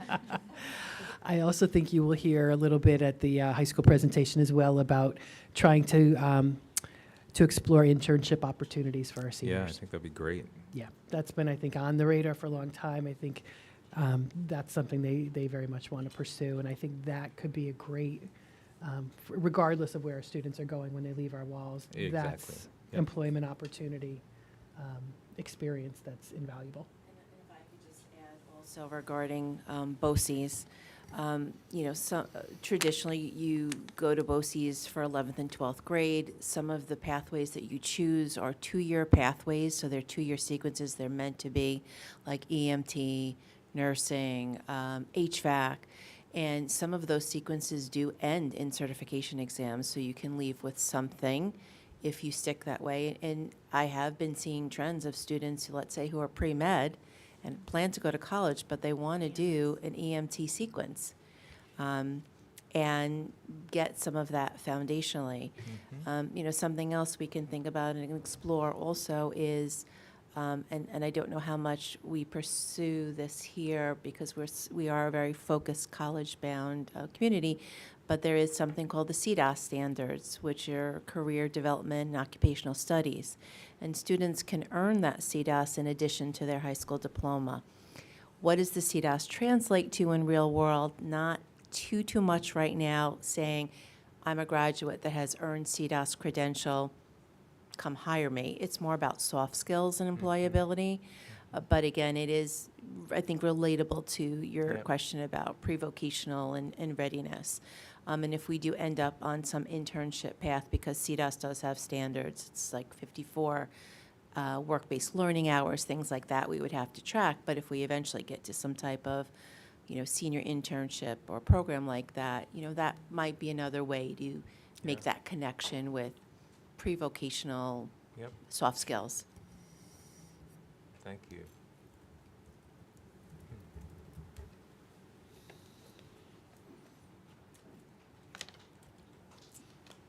I didn't know, too, I know that we touched a little bit on the excellence work session, too, in there, and I don't know if there was anything that maybe resonated from that or that you wanted to highlight or to draw out, since there wasn't a lot of chance to talk about that before. And maybe, I'm sure the high school vision work session will be another time to sort of touch on that topic too, Absolutely. so. Yeah, definitely.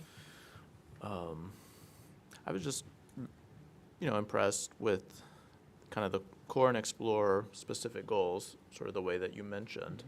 So we saw, I think, a rough draft of this, maybe at the board retreat. Yeah.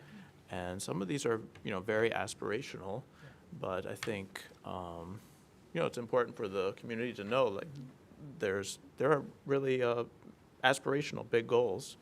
The idea that every college-bound student take an actual college class while in high school for that preparation, and expanding access to accelerated math and those things. So, Yeah, really excited about that. And Alice, would you just mention again some of the summer coursework that's being proposed? Sure, we're looking to have a pre-calculus bridge program so that students who may not have been on the accelerated track will have access to AP Calc AB as seniors. I'm trying to keep track of the tracks. We are also working to have a similar course be put into place for our students who were not in accelerated algebra but want to accelerate through algebra through the summer as well. That would be 7th to 8th grade, right? 7th to 8th grade? No, those would be 8th into 9th Excuse me. grade Thank you. because they would have taken Math 8 as 8th graders.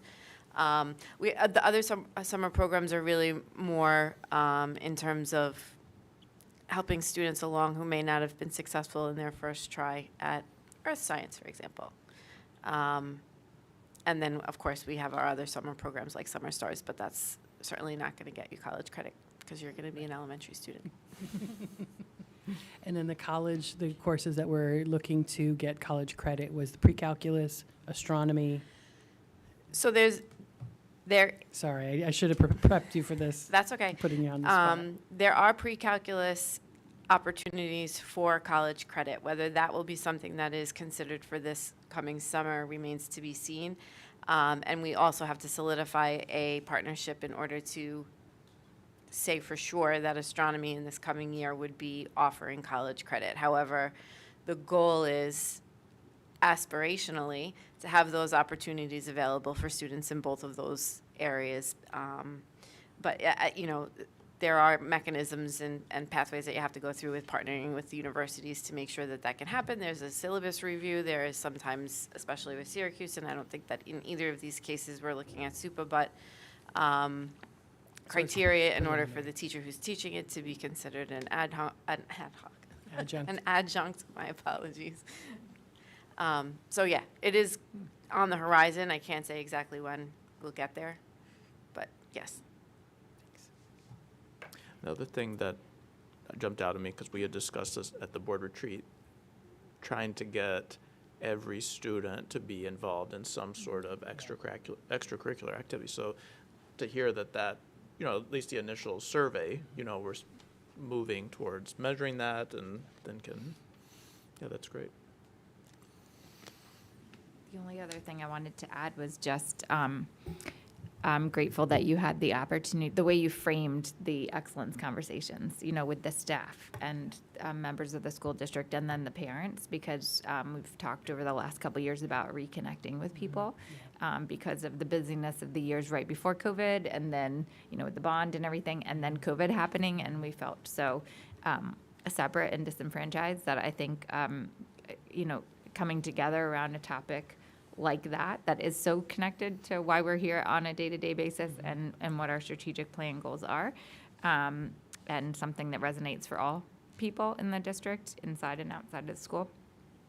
For you to be able to connect with people on that, I think is just, I'm really thrilled to see that that happened. Yeah, I have to say that was probably one of the most enjoyable things this year, back to your initial question, because you're right. I think especially through COVID, everything was through a screen. And we were making the best of a bunch of worst decisions for 2 years. Mm-hmm. And that doesn't feel good to anybody. Right. And to be the one that has to do all that and enforce, you know, I think even, you know, getting folks back to in-person work. Some of you are dealing that in your own professional worlds. That's hard. And especially when schools were the first ones having to do that when, you know, we didn't even have vaccines. So, you know, it was a lot of difficult decisions had to be made by the boards. I know Jessa being in leadership through that. Those were some days. But so to be able to then get back face to face with our incredible faculty in particular was wonderful, and then to sit in the World Cafe with parents, many that I hadn't seen in 3 years, they hadn't seen each other in 3 years, and that came from all perspectives. And to just to enjoy that conversation, like you said, around the common theme of our kids. Mm-hmm. I think those are probably the most enjoyable experiences of this year for me. And particularly because you say teacher morale is down across the country, which is very understandable, to be able to connect with teachers and to form maybe some deeper connections with them than you might have had in the previous years because of COVID, you know. It's a great launching pad for the years to come. Yeah,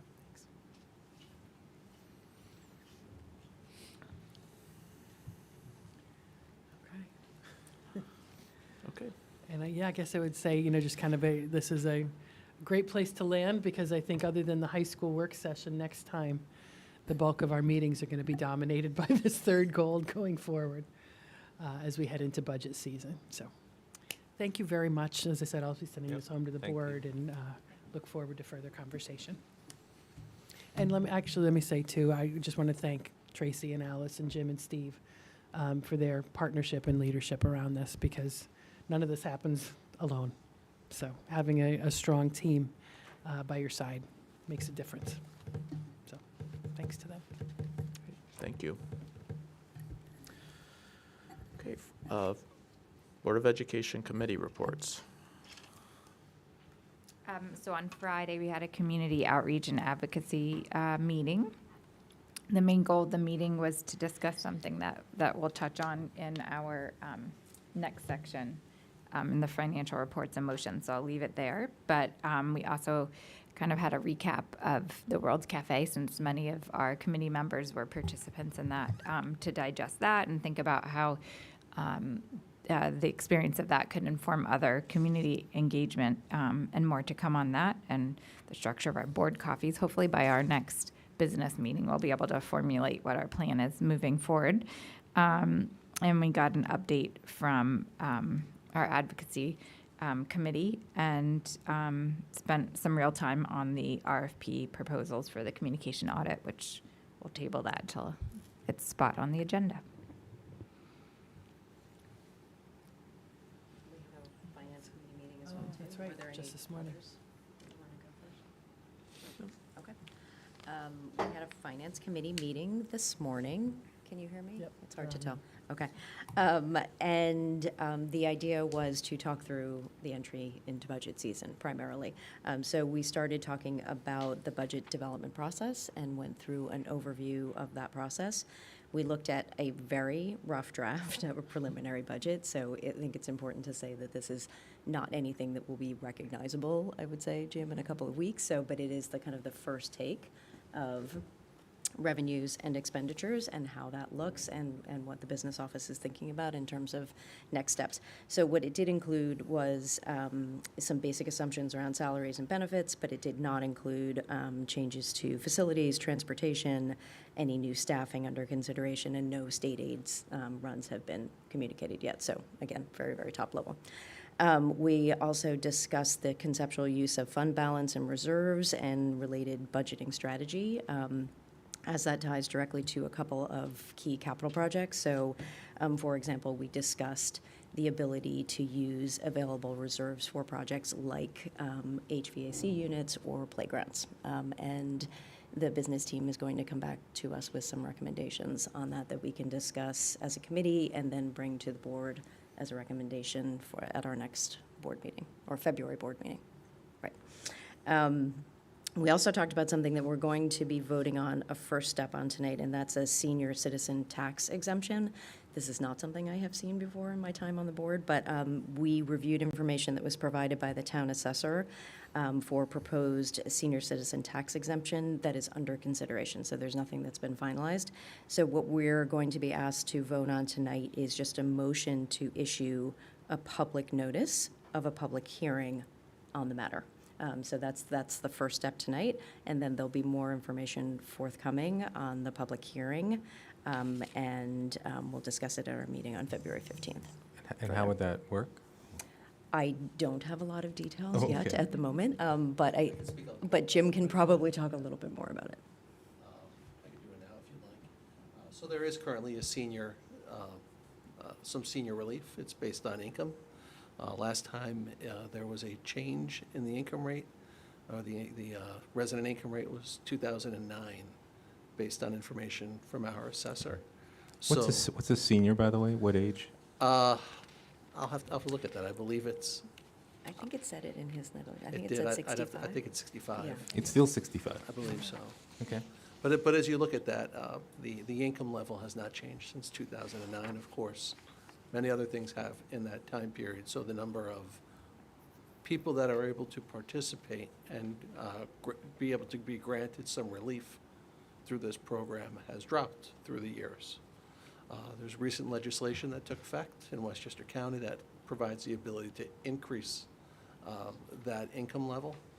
And the income level, it's some of the documentation is in the backup material for this evening. I'm sure you saw that. And then we'll also provide some additional information from Corporation Counsel regarding this, as well as some background information from our town assessor. And would this be exemption just from school tax or other taxes as It's a well? proportion of the school tax. It's not an entire exemption.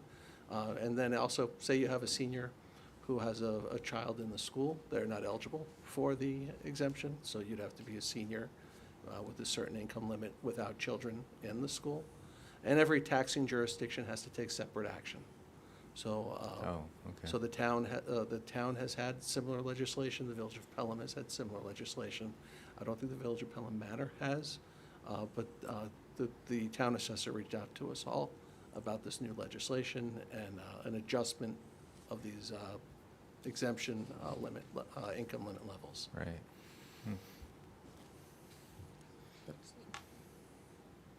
It's like up to 58 $1,399. And then it that phases also out. includes, income includes Social Security as well.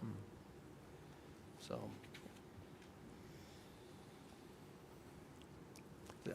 I just provide that to hopefully give you an understanding or some Yeah. conception of that limit and how it compares.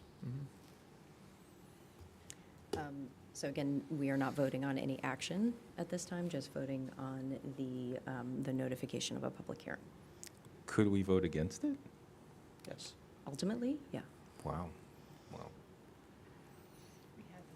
I'm not saying that that would happen, but, Voting on a hearing. Yeah. but as the taxing entity, we would need to make that decision. Correct. As a Yeah. taxing entity, Yeah. for this to take effect, the board would have to pass a resolution. So Jim, we would then be looking for, at, not the February 1st, but the February 14th meeting, looking for a hearing as A well hearing, as a yes. resolution. Yes, those can both be done in the same evening, on February the 15th. We're all in trouble if we're here on the 14th. Yeah, sorry about that. There'll be more material shared. That's all right. More trouble than beforehand usual. as well. My mistake. So, as I said, we talked quite a bit about process, a little bit, again, about the tax cap and the different levers that may be available to us as a board to ultimately come to the tax increase proposal for the year. And other items, just quickly, we spoke about a notice of claim on the Prospect Hill capital project job, pretty standard that sometimes at the end of the job, these type of claims come forward from contractors. So Jim and his team are working through their points, and, you know, it will be a negotiation from here. Yeah. Pulling information together. Yeah. And council, and it's been shared with council as well. Thank you. Thank you. Any other committees? Okay, Assistant Superintendent's update on authentic learning. We've covered a lot. I so feel, yeah, Don't feel you need to repeat. I feel like, You can do that.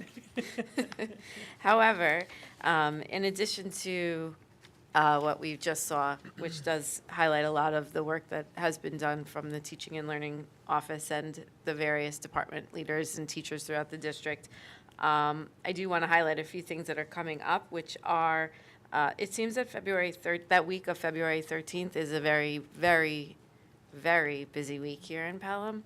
Particularly on the 13th, we begin our IB in the middle years recertification. We also have our Tri-States Consortium revisit on that day. And then to pack the day full, that night we have our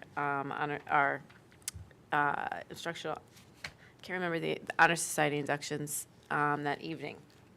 So that'll be a busy day with a busy week indeed. Our math review committee is meeting tomorrow afternoon.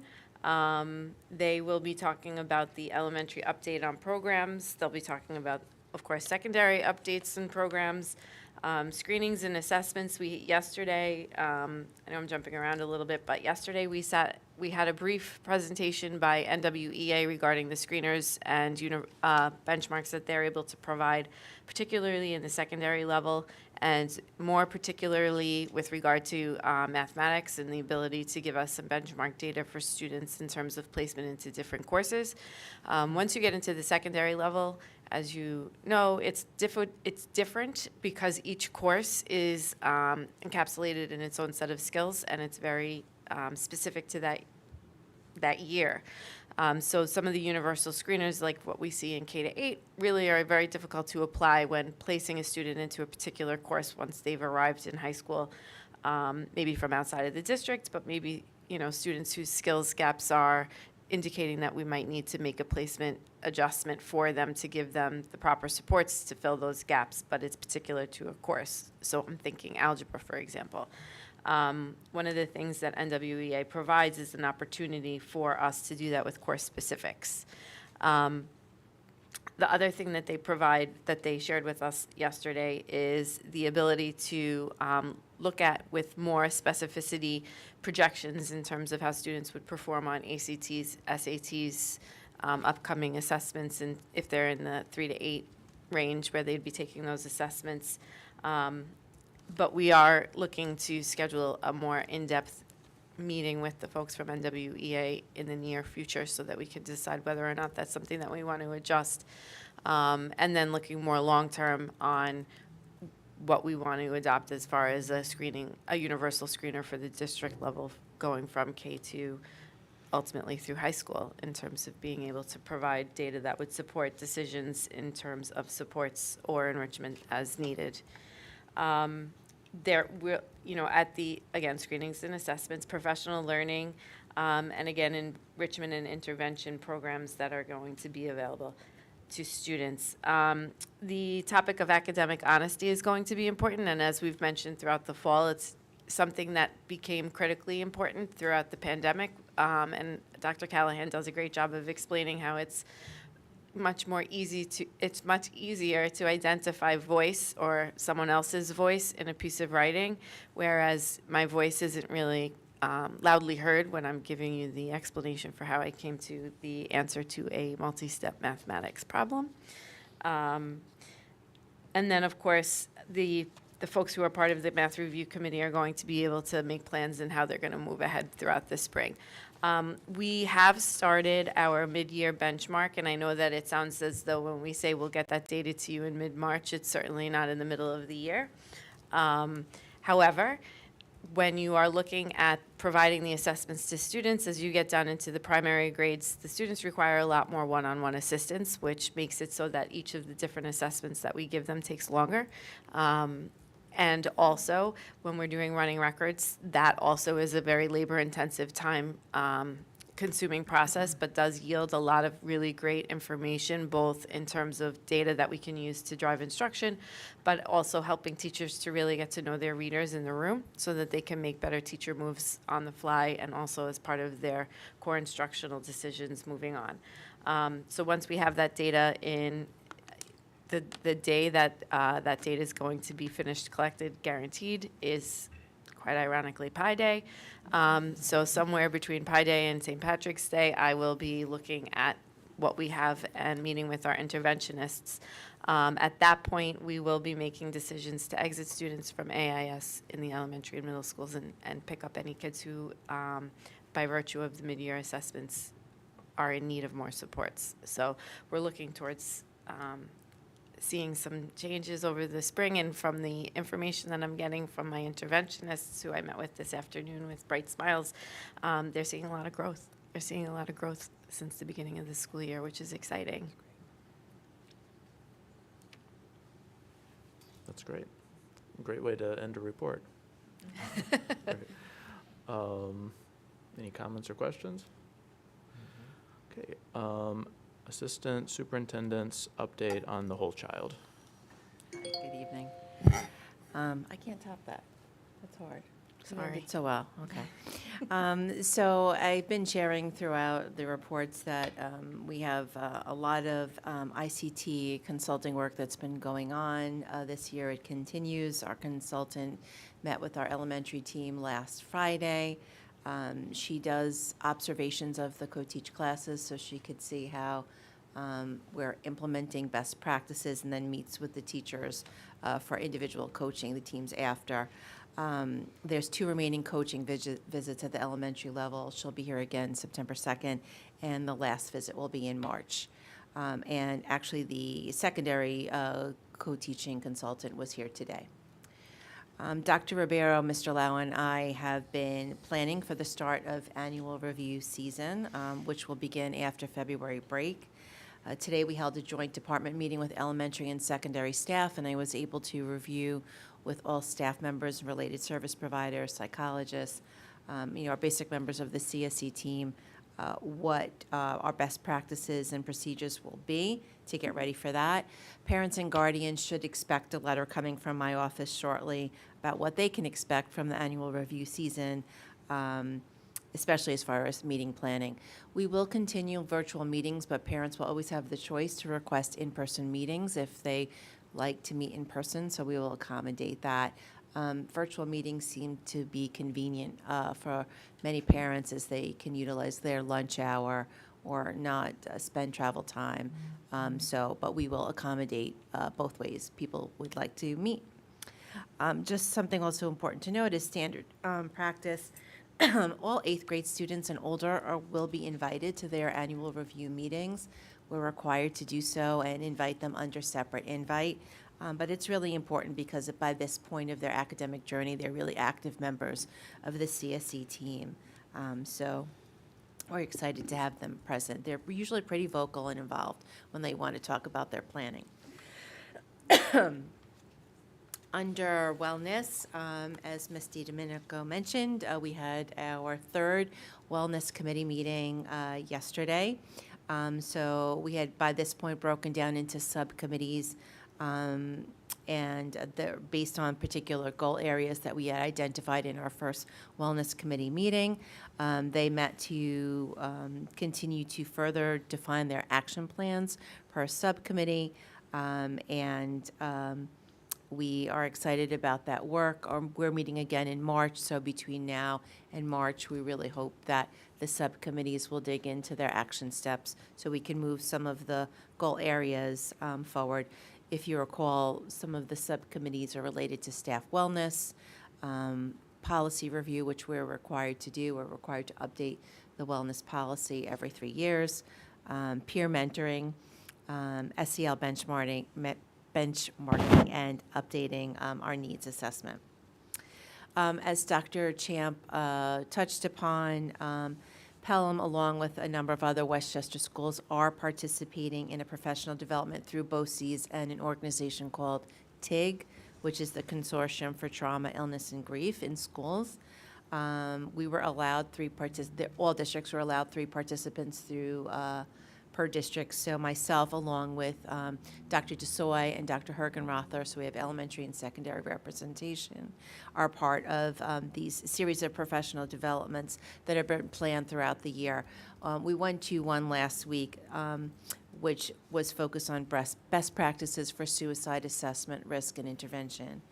And we learned important updates and important information so that we can turnkey it to our additional support staff. And while it's a difficult topic and one that's hard to talk about, it's just very important that we remain and our staff remain current and ensure that we're armed with the most up-to-date information so we can stay informed and vigilant in this area.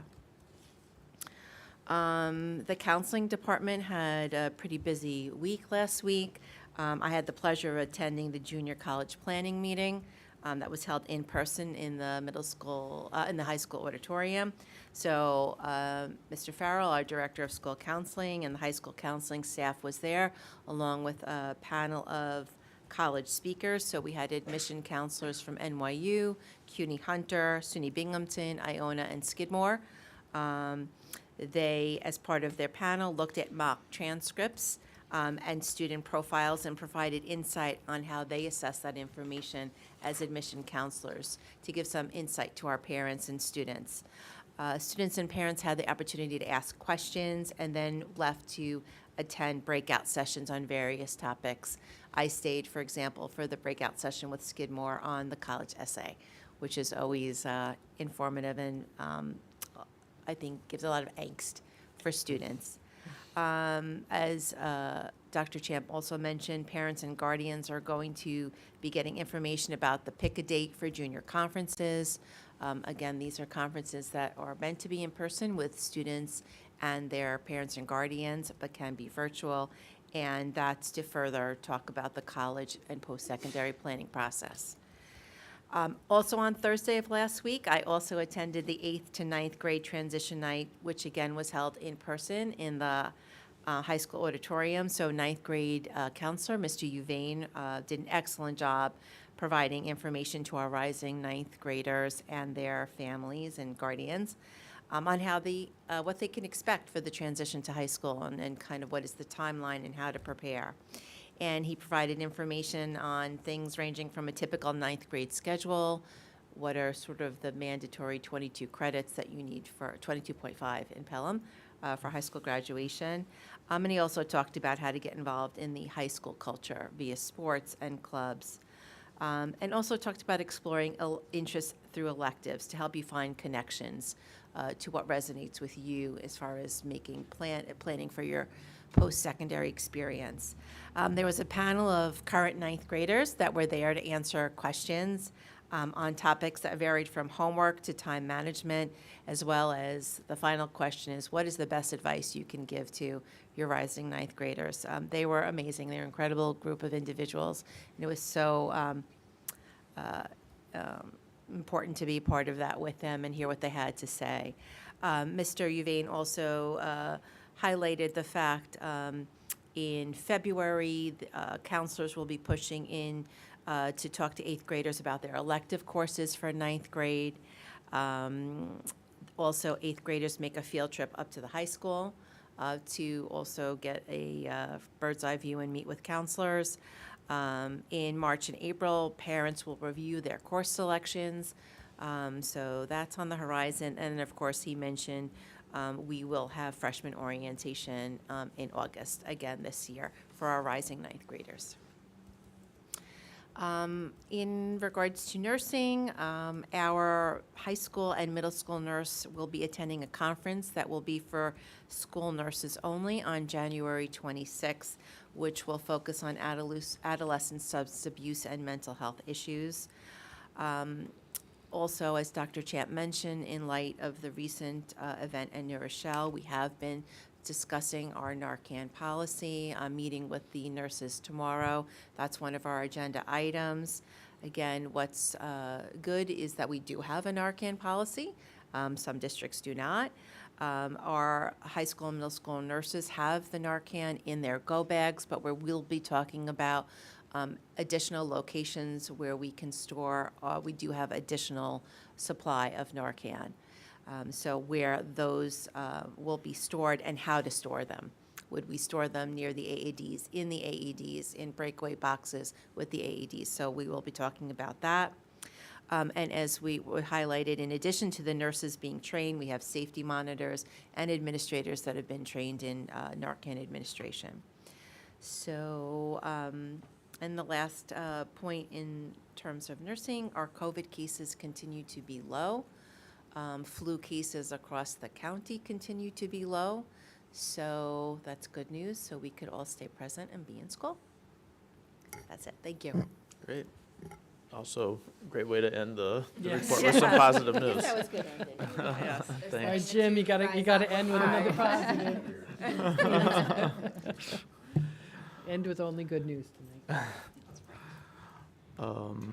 Okay, Assistant Superintendent's, Executive Director's update on human resources and leadership. Just quickly, just to highlight some actions you'll be hopefully taking in a few minutes. On the instructional side, we have 2 leaves and also 2 appointments for teachers. One is high school social studies leave replacement teacher, and also the elementary interventionist position, which I think that was the contingent that was budgeted for. So hoping to appoint her tonight, and with the hope that we could start at January 30th at the start date for that position. Also, we have a revision in a teacher's appointment that reflects really increase in E&L services at the high school. On the non-instructional side, we do have 2 resignations that will happen later on, but actions taken tonight for 2 long-standing employees in the district. One is Jose Pereira, who's been working here since 2007 as custodian, and then Amy Heese has been working here in the business office since 2013. And I'm sure there'll be some time to talk about the impact they've had, especially Jim can attest to Amy and the impact in the entire district. Those are the highlights for the personnel side. Great, thank you. Sure. And Assistant Superintendent's update on finance and facilities. Yes, thank you, and good evening. Just to go back to what Dr. Garcia said, I'll ask you to not accept the resignation for retirement purposes for the folks, for Amy and Jose. They're certainly very much valued folks in our department, and obviously I say that jokingly, but they'll certainly be missed. And as he said, we'll have time to really talk about how great they are when they're here at the end of the year celebration. So we did have a nice Finance Committee meeting this morning at 8 o'clock. Sue captured a good chunk of really what we talked about in our budgeting strategy. We are in our budget development process. We're putting the pieces together as far as making sure we're tax cap compliant. We're waiting on that state aid number to come in. There are certain numbers that we do know. We know we have settled contracts, which is certainly helpful. We have our benefit numbers. We know what our retirement numbers are. We know what our debt service number is. We have our early aid flowing for debt service as it relates to the $57 million bond project, which is really great because that, again, that helps everything with that final tax at the end of the year. So we're moving along, and it's a lot of meetings. Certainly, Dr. Champ, all the members of the cabinet, and the administrative team, we've really been spending a lot of time in making sure we meet in groups so that we make sure we're not duplicative, but at the same time making sure we don't leave something out. So we're really trying to be very mindful as we go through that. At prospect, okay, so I've got that. As an example, though, I thought it was interesting. One of the handouts from our meeting today talked about the financial markets and kind of what borrowings looked like a year ago versus what they look like today for AAA organizations. And this is information that came from our financial advisor, Capital Markets Advisors.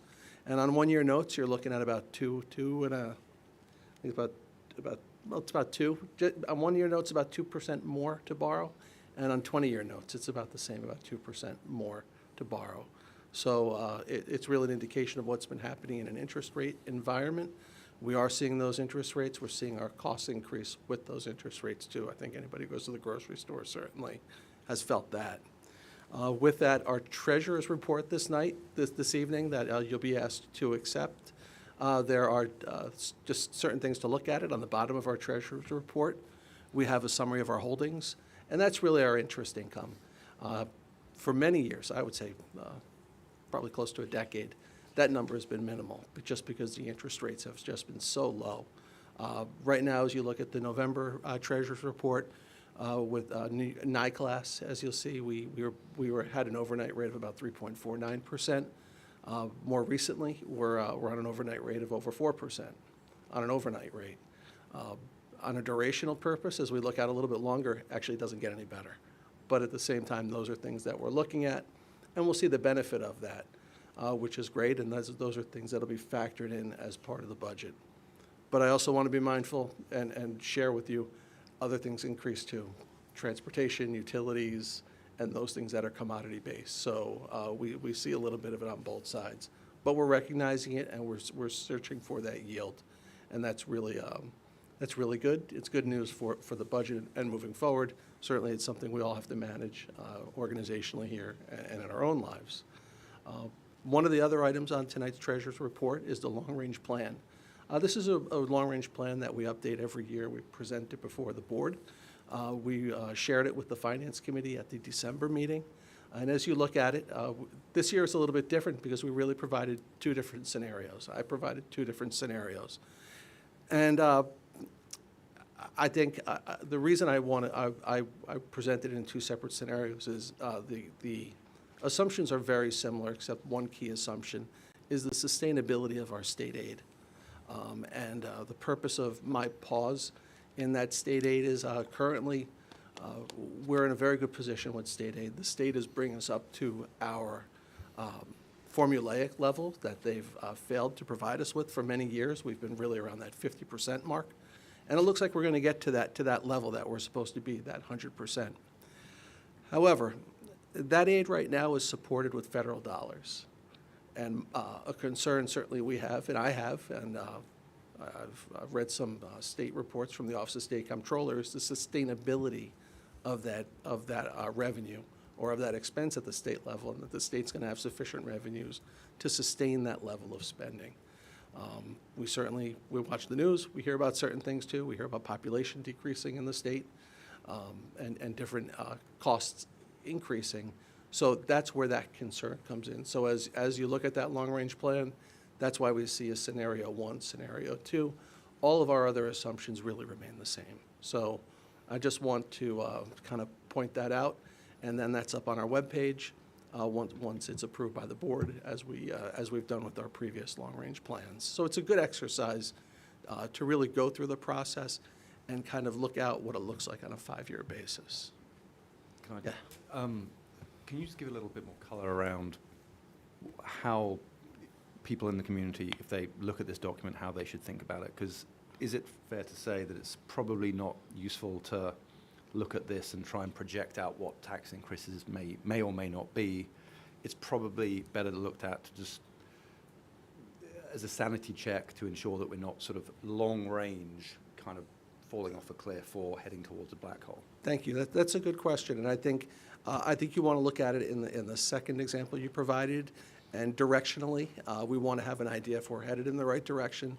If there's something in the future that wants to give us something to think about, or a red flag, a moment of caution, that's certainly something we want to look at. We all know forecasts and projections, the farther out you go, the less accurate they are. And once you complete it, it's pretty much outdated. But it's a matter of working through the exercise and working through the process to have an understanding of kind of directionally where you're going and how that looks on a sustainability process. Because things can look good 1-2 years, and then when you step it out a few years beyond that, you may see it turning one way or the other, and then you can give an idea of what it's going to look like as you push it out further. Thank you. Again, we talked a little bit about that senior income limit. Just some and I'll forward again some additional information for the board as we look at it. When this started, the last time it was adjusted in 2009, there were 84 qualified applicants. Right now, there are 34 qualified applicants, so that number has certainly gone down. Of the 34, 5 of them are co-op owners or co-op property owners, so their reduction falls within the non-homestead, and then the other 29 fall within the homestead property owners. So again, you can see how that's really gone down over the years as everything else has certainly gone up. Long-range plan. Oh, well, as the immortal Yogi Berra said, it feels like deja vu all over again. Tonight, there's an item on the agenda for a tax certiorari, tax refund for Pelham Country Club. And I say it feels like deja vu again because this is something that the board took action on in the spring. We had a timing issue as far as when that adjustment was made to the assessment on the assessment rolls. That didn't happen until after the tax bills went out. So Pelham Country Club paid their taxes based on the prior assessment, not the newly negotiated assessment. As a result, they're being refunded the monies that they paid that were above that negotiated amount. We have confirmation from the tax receiver that those taxes have been paid. So this was on the last meeting, but that was something that was pulled back because we didn't receive confirmation yet that second bill had been paid. And this will be funded out of the tax cert reserve as the prior tax certiorari was. Can I just make a sort of a point or just talk a little bit about the tax reserve, because I know it's an area of interest to viewers at home.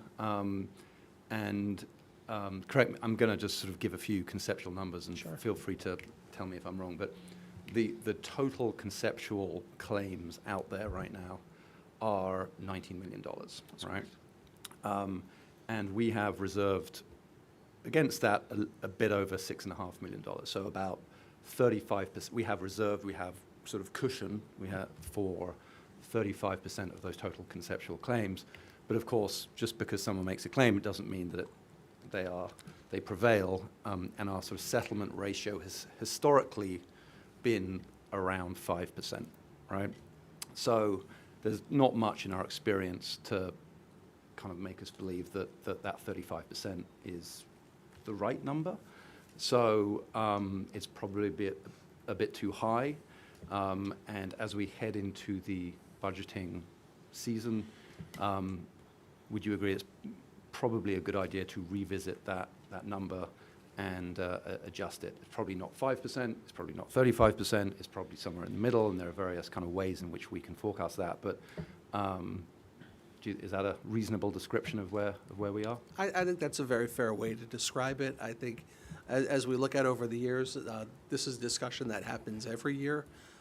It's happened certainly since my first year on the board and every year after that. Looking back at some other documentation, I can see it's certainly been a discussion of boards in prior years. I think if you go back to 2012, it was the reserve was over $7 million at that point in time. But as you look at our experience, It's a matter of where the board feels that we are comfortably reserved so that we can meet any obligations should those claims come to fruition. But it's an exercise we go through every year. Our tax certiorari attorney is putting together all that information. He'll provide that information to the board. And with that information, as we work on our year-end forecast, that's really where we look to the board directionally to see where you're most comfortable and where you'd like to put those dollars at year-end. But certainly, for me to stand here and say 34%, 35% is the number when you look at our 10-year historical, it's hard to look at somebody in the eye and say that's exactly what it should be. We're comfortably reserved, I think is a fair statement. Certainly the claim is 19, the summary of all claims is 19 million. And you want to make sure you have those dollars when and if those claims finally come out. If you don't, then you have to budget for it annually in your annual budget. And if you don't have it in your annual budget, then you have to borrow.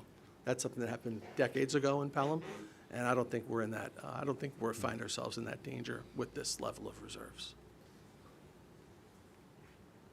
Thank you.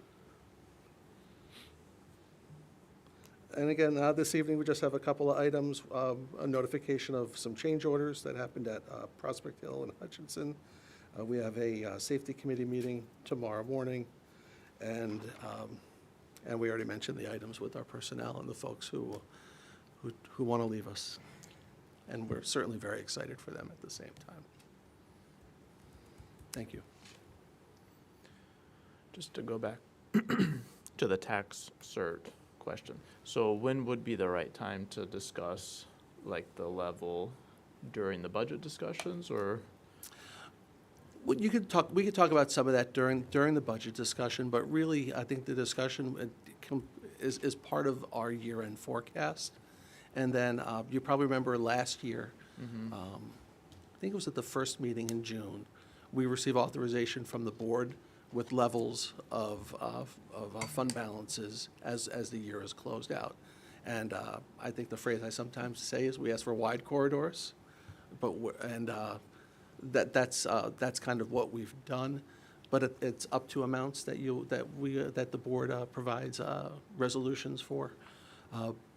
But I think if it's the board's desire to use some fund balance as part of the annual budget, then certainly as we do the year end, we know what's available. That certainly gets taken out, and then you know what's available at year end for allocation in different ways.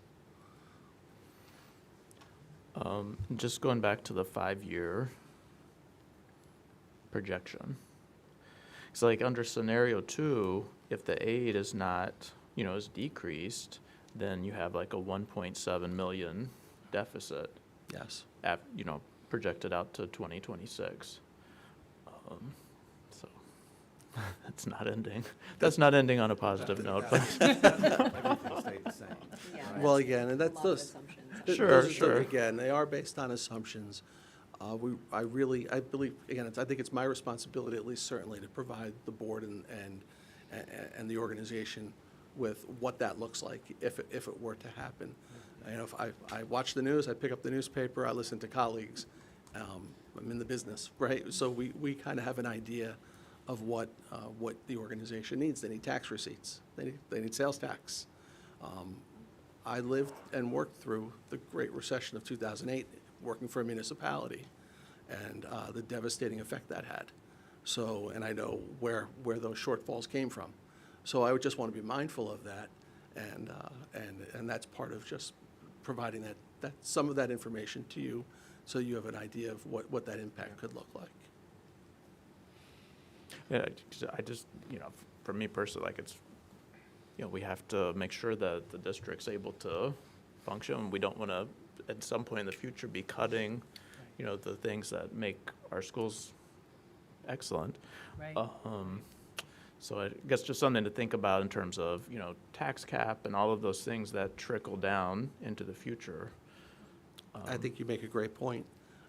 Tax cap really is another dimension, another strategy in long-range planning, because the catch-up, if you don't go to that cap, then you need a 60% vote at a later date. It's a great, you have to pass a greater threshold at a later date. So it just gives you a moment to be more deliberate on the front end, and to think about those sustainability issues, and making sure you'll be able to, continue that year after year.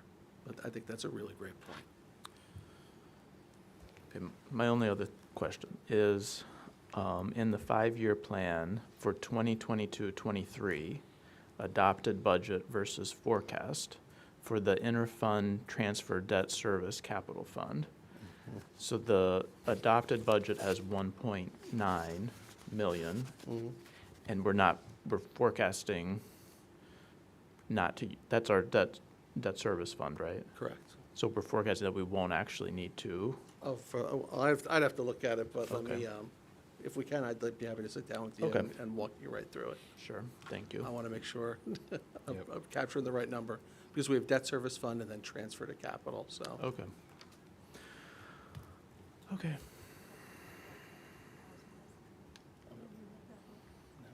Communications and comments from the public? No? All right. We had a pretty good discussion about a lot of the financial reports and motions, so maybe I would accept a motion to take a consent agenda of 6.1 through 6.8. So moved. Second? Second. Thank you, Jackie. Any other comments or questions about these items? Yeah, we do need to take some time on item 6.4, which is the motion to award a contract for the school public relations, the communications audit. So I just wanted to give Alex a little bit of time to talk about that. That's okay? His favorite part of the meeting.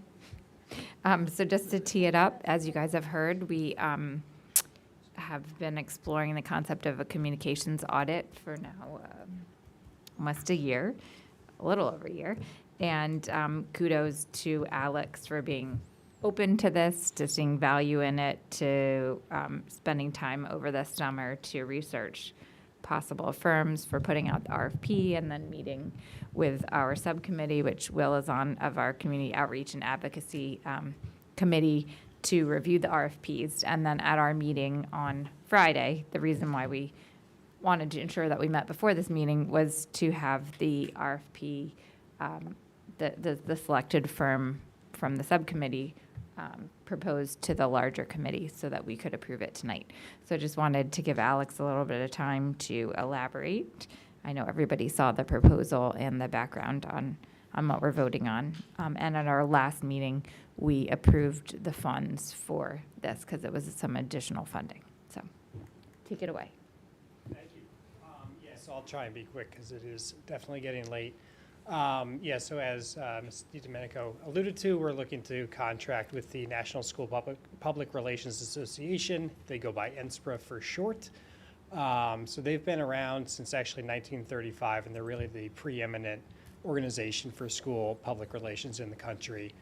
And they've been doing these communications audits since about the early 1980s for districts large and small. So this is really something that Dr. Champ and I have talked about a little bit over the years, really looking as a way to kind of look holistically at our communications program, from everything coming from our district office, from our schools, from our departments, externally, internally, just everything, that is all encompassing about communications, and sort of realizing that the landscape around school communications in particular has really changed over the last, I would say, decade or so. Even longer than that. I know when I was in elementary school, the idea that a teacher or administrator could actually email a parent and expect a response, and that sort of exchange could happen. It wasn't even feasible, right? We were getting notes sent home in our backpacks and things of that nature. And I think we've adapted a lot over the years, certainly. But this is a chance to really look at a broad level, hopefully see the forest through the trees, and really, I think Mr. Treves used the word when we discussed this at the last meeting, optimize, right? So we want to just be efficient and effective, and this is a way to do that. So it's really going to be sort of a multi-phase process that would take place over the next several months. So if we, the board decides to move forward with this proposal to use NSPRA, they'll really start, we'll have some kickoff meetings, but then they'll really dive in with a materials review. So they're going to look at our communications, they're going to look at our communications plans, our protocols, the systems that we use. They'll look at everything externally and internally. They'll look at our website, they will look at our social media pages, they'll review those analytics associated with both of those items, and really just do a big-time fact-finding mission. At that point, or even concurrently with that, they're going to launch a pretty robust community feedback effort. So that will start with a community-wide survey. They use a specific tool, and I just wrote down the acronym because I don't want to mess it up. It's the School Communication Performance Evaluation. They call it the SCOPE survey. What's great about that is they're able to benchmark, benchmark the data that they receive from our stakeholders against the same data that they've gotten from other school districts across the country that they've used this with. So it's really a good way to sort of assess, perceptions about communications in the district, again, from all areas, whether it's, staff, administrators, faculty, high school students will also be given the opportunity to take the survey, as well as our parents. So that is one, level of engagement that they will do. In March, then our auditor will actually come to the district and conduct a series of 12 or so targeted focus groups. Again, looking for a broad representation from all stakeholders, and that's really to take a much deeper dive into the data, into our perceptions about communications, and really the wants and needs of our stakeholders. How do they want to be communicated with? What are their preferences? How can we reach them better? What do they like that we're doing?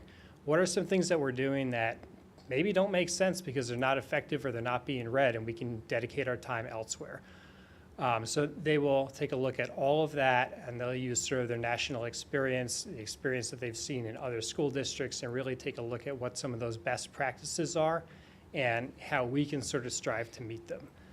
At that point, they're going to take all of that information back to their offices. They're going to do some work, and they're going to produce a final report that we hope will be in our hands by June, I would say, is the kind of expected timeline. With that report, they're going to show some key findings. So we'll get a sort of a summary of what all that stakeholder feedback said. They'll give us some key recommendations.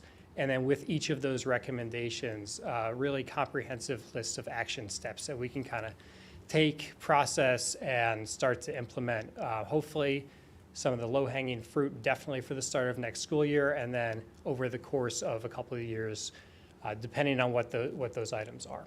So I'd like to just thank the board for considering this proposal. I think it's really got a chance to be very, I don't want to say transformative, because I think we do a good job with communications already. However, I do think this has a chance to take us to the next level and really make sure that we're capturing what the community, what our teachers, faculty, and staff want from us from a communications standpoint. So if you have any questions, happy to answer them. Thank you. This looks like a really strong proposal. Yeah. And I love the decision analytics alongside of it, so it seems like the committee did a lot of work, so thank you. Yeah, certainly. And I should have thanked the committee and the subcommittee as well, because we really did pour a lot of time and effort into making sure of the 3 firms that submitted proposals that we're getting the one that's going to provide the most value to the school district. Right, this vendor had very strong scores, right, compared to the other ones you evaluated, so. Yes. Yeah, excited for this. Me too. I just want to thank Alex, too, for offering this, and if it kind of fits in with the whole self-study theme of IB and Tri-States, to put yourself to that scrutiny when this is direct to your work. So I just want to thank you for being vulnerable and being visionary at the same time.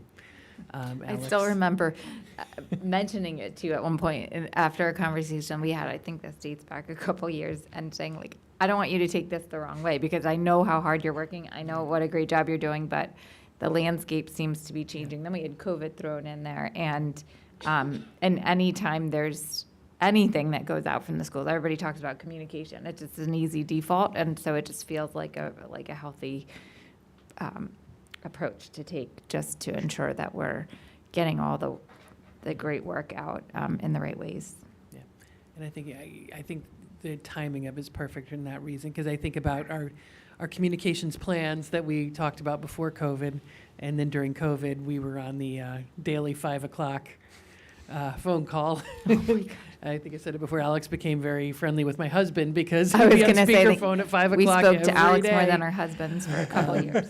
So, but that just foundationally changed our whole approach, because that's what was needed at that time. And then we shifted into the weekly Sunday emails, which I think have been very well received.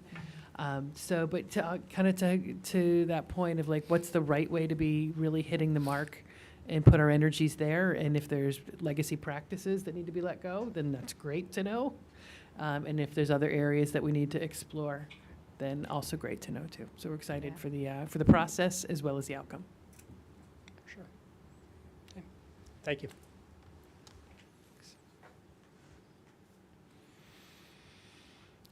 And, yeah, any other comments or questions, 6.1 through 6.8? No, all in favor? Aye. Any opposed, any abstentions? No, the motion carries. Section 7 is policy monitoring and governance. I can update a little bit about our policy meeting.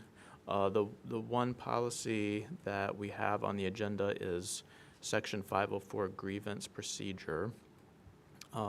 We are changing this.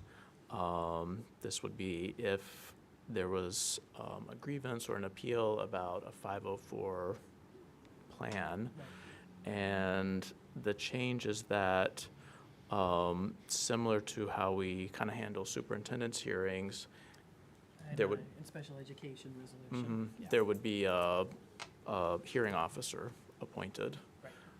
Whereas before, the policy said that grievance would come to the Board of Education. There's a prediction of increasing number of appeals, and we've sort of experienced more litigation recently, and some of these hearings can be very time-consuming.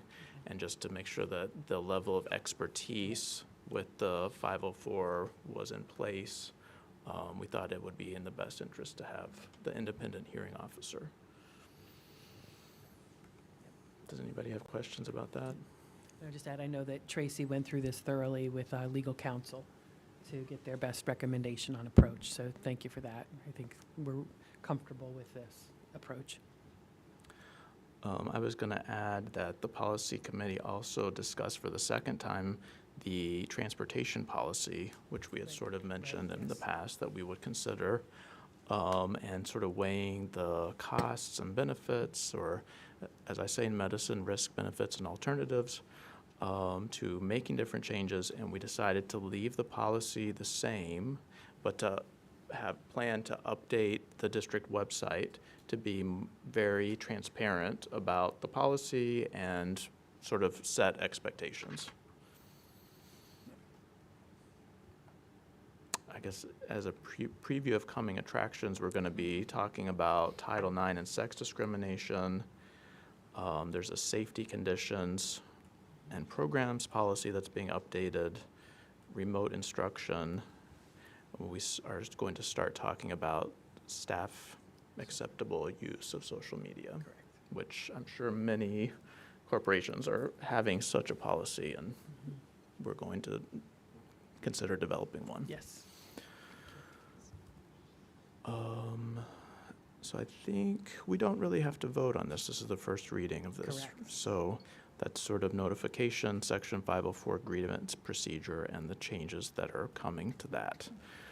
So I think we can move on to Section 8, Superintendent's Personnel Recommendations.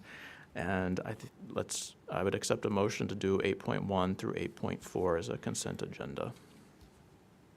So moved. Second. Okay, any comments or questions? All in favor? Aye. Any opposed, any abstentions? No, the motion carries. Section 9 is That's where we are, right? 9.1, motion to approve Schedule D. I would accept a motion. Second. Okay, all in favor? Aye. Any opposed, any abstentions? No, the motion carries. 10 is new business. Hearing none.